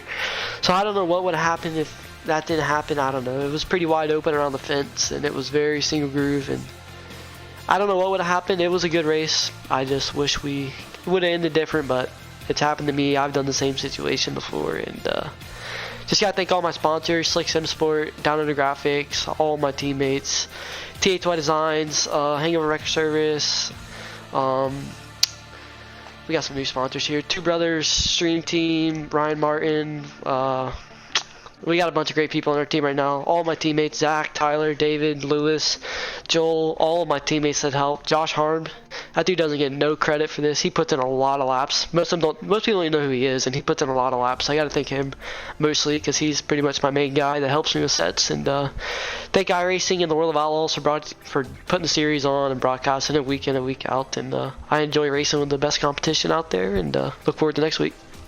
There he was, everyone. Dylan Hauser rounds out your top 5 and has been one of the most exciting drivers to watch, and maybe one of the most polarizing for sure, but I think he definitely plays that role well. So Dylan, congratulations on another strong run, and thanks again for being such a fun driver to watch and a fun driver to interview all season. Thank you. There he was. The 2 of Dylan Hauser is going to round out the interviews. And now it's time. We get to break the news on the point standings. 40 points separated to your top 3 coming into this race tonight. And now as they head to the penultimate round at Lima Land, your top 3 are separated for 6 points, fighting for $10,000. Chase, I don't think we could have asked for anything else leaving here tonight. Yeah, so Kendall Tucker, he leaves with the point lead. By just 6 markers over Alex Bergeron and Blake Majulis. They are tied for second at 520, and just a mere 45 points behind them is the 4th place car of Evan C. So really a 3-horse race, but if something happens to those 3, Evan C's right there as well. So, I mean, this is exactly... He's only 8 points off a C. Yeah, Dedman's close as well, man. These guys are top 5 within about 55 points or so of each other. So this is exactly what we were hoping to see in this series, and my goodness, Randy has it delivered all year long, and I think it's going to keep delivering here for these next 2 weeks until we crown a champion. And right now, at this point, it's anybody's guess of who's going to win this thing. I think the big talking point is for Kendall Tucker. I mean, we talked about it at the head of the show, the fact that he hadn't won a race yet this season. We talked about that, maybe he was the favorite to win tonight, of course, coming into this, just because he's had the pace all season and been consistent. But he finally kind of breaks a little bit, and that streak of consistency comes to an end. I think the problem in some way that 00 has is that he's not gone up there and won a race, but the likes of Blake Majulis, he's been strong all season. He's won a race. Alex Bergeron coming out of here, he's now picked up 2. Evan C. has really not looked bad most weeks. Tonight he did look a little bit off, but Kevin Dedman's had momentum as well. I think the problem Kendall Tucker has is he doesn't have momentum in terms of picking up race wins and strong finishes, I think, on his side anymore. Well, yeah, now he's going to head into the next week. I mean, he's been every week he's been super good, top 3s, top 5s. If he's not in the top 5, he's just outside of it. He's had a lot of momentum, a lot of, good stuff on his side, and he's going to head into next week at a tough place like Lima Land that is super. I mean, he ran good there earlier this year, but when you have a night like this, Randy, it really, it puts the pressure on you even more, and knowing that you're only 6 points ahead of 2 of the best guys in the business, Bergeron and Majulis. So Tucker's going to have a lot of weight on his shoulders next week. I'm sure he's going to put a lot of practice in, a lot more than usual for this next coming week. So, and it's going to be exciting as we head into Lima Land next week. A tight little place that, put on one of the best shows of the year. I think Lima Land and tonight were the best races all year. So 2 weeks in a row, we're going to have a barn burner here. Definitely 100%. I have to echo everything Chase just said. Lima Land, an absolutely fantastic race and an absolutely fantastic racetrack just in general. And then we have the dirt track at Charlotte as well that is unique in its own right and puts on some amazing racing. But however, that is going to close it out for us tonight. So we thank all of you for tuning in. It was myself, Randolph Chineth, Chase Rodman, and Hugo Louis bringing you the action here today. Alex Horn made the camera packs that we use and that bring you the angles that you see, but Hugo Louis pushing all the buttons, generating the graphics, and actually bringing you the camera angles as well. We have to thank all the sponsors involved with this championship. Huge thanks goes out to both the World of Outlaws and Morton Buildings making this championship possible. And we have to thank Dirt Vision for all of the support that they bring us as well here at the iRacing Esports Network. So until we all see you again, we hope you have a good night, and be sure to tune in next week because the top 3 in points separated by 6 points fighting for $10,000. You don't want to miss a race if you can avoid it. But until then, we will see you all next time. Bye-bye.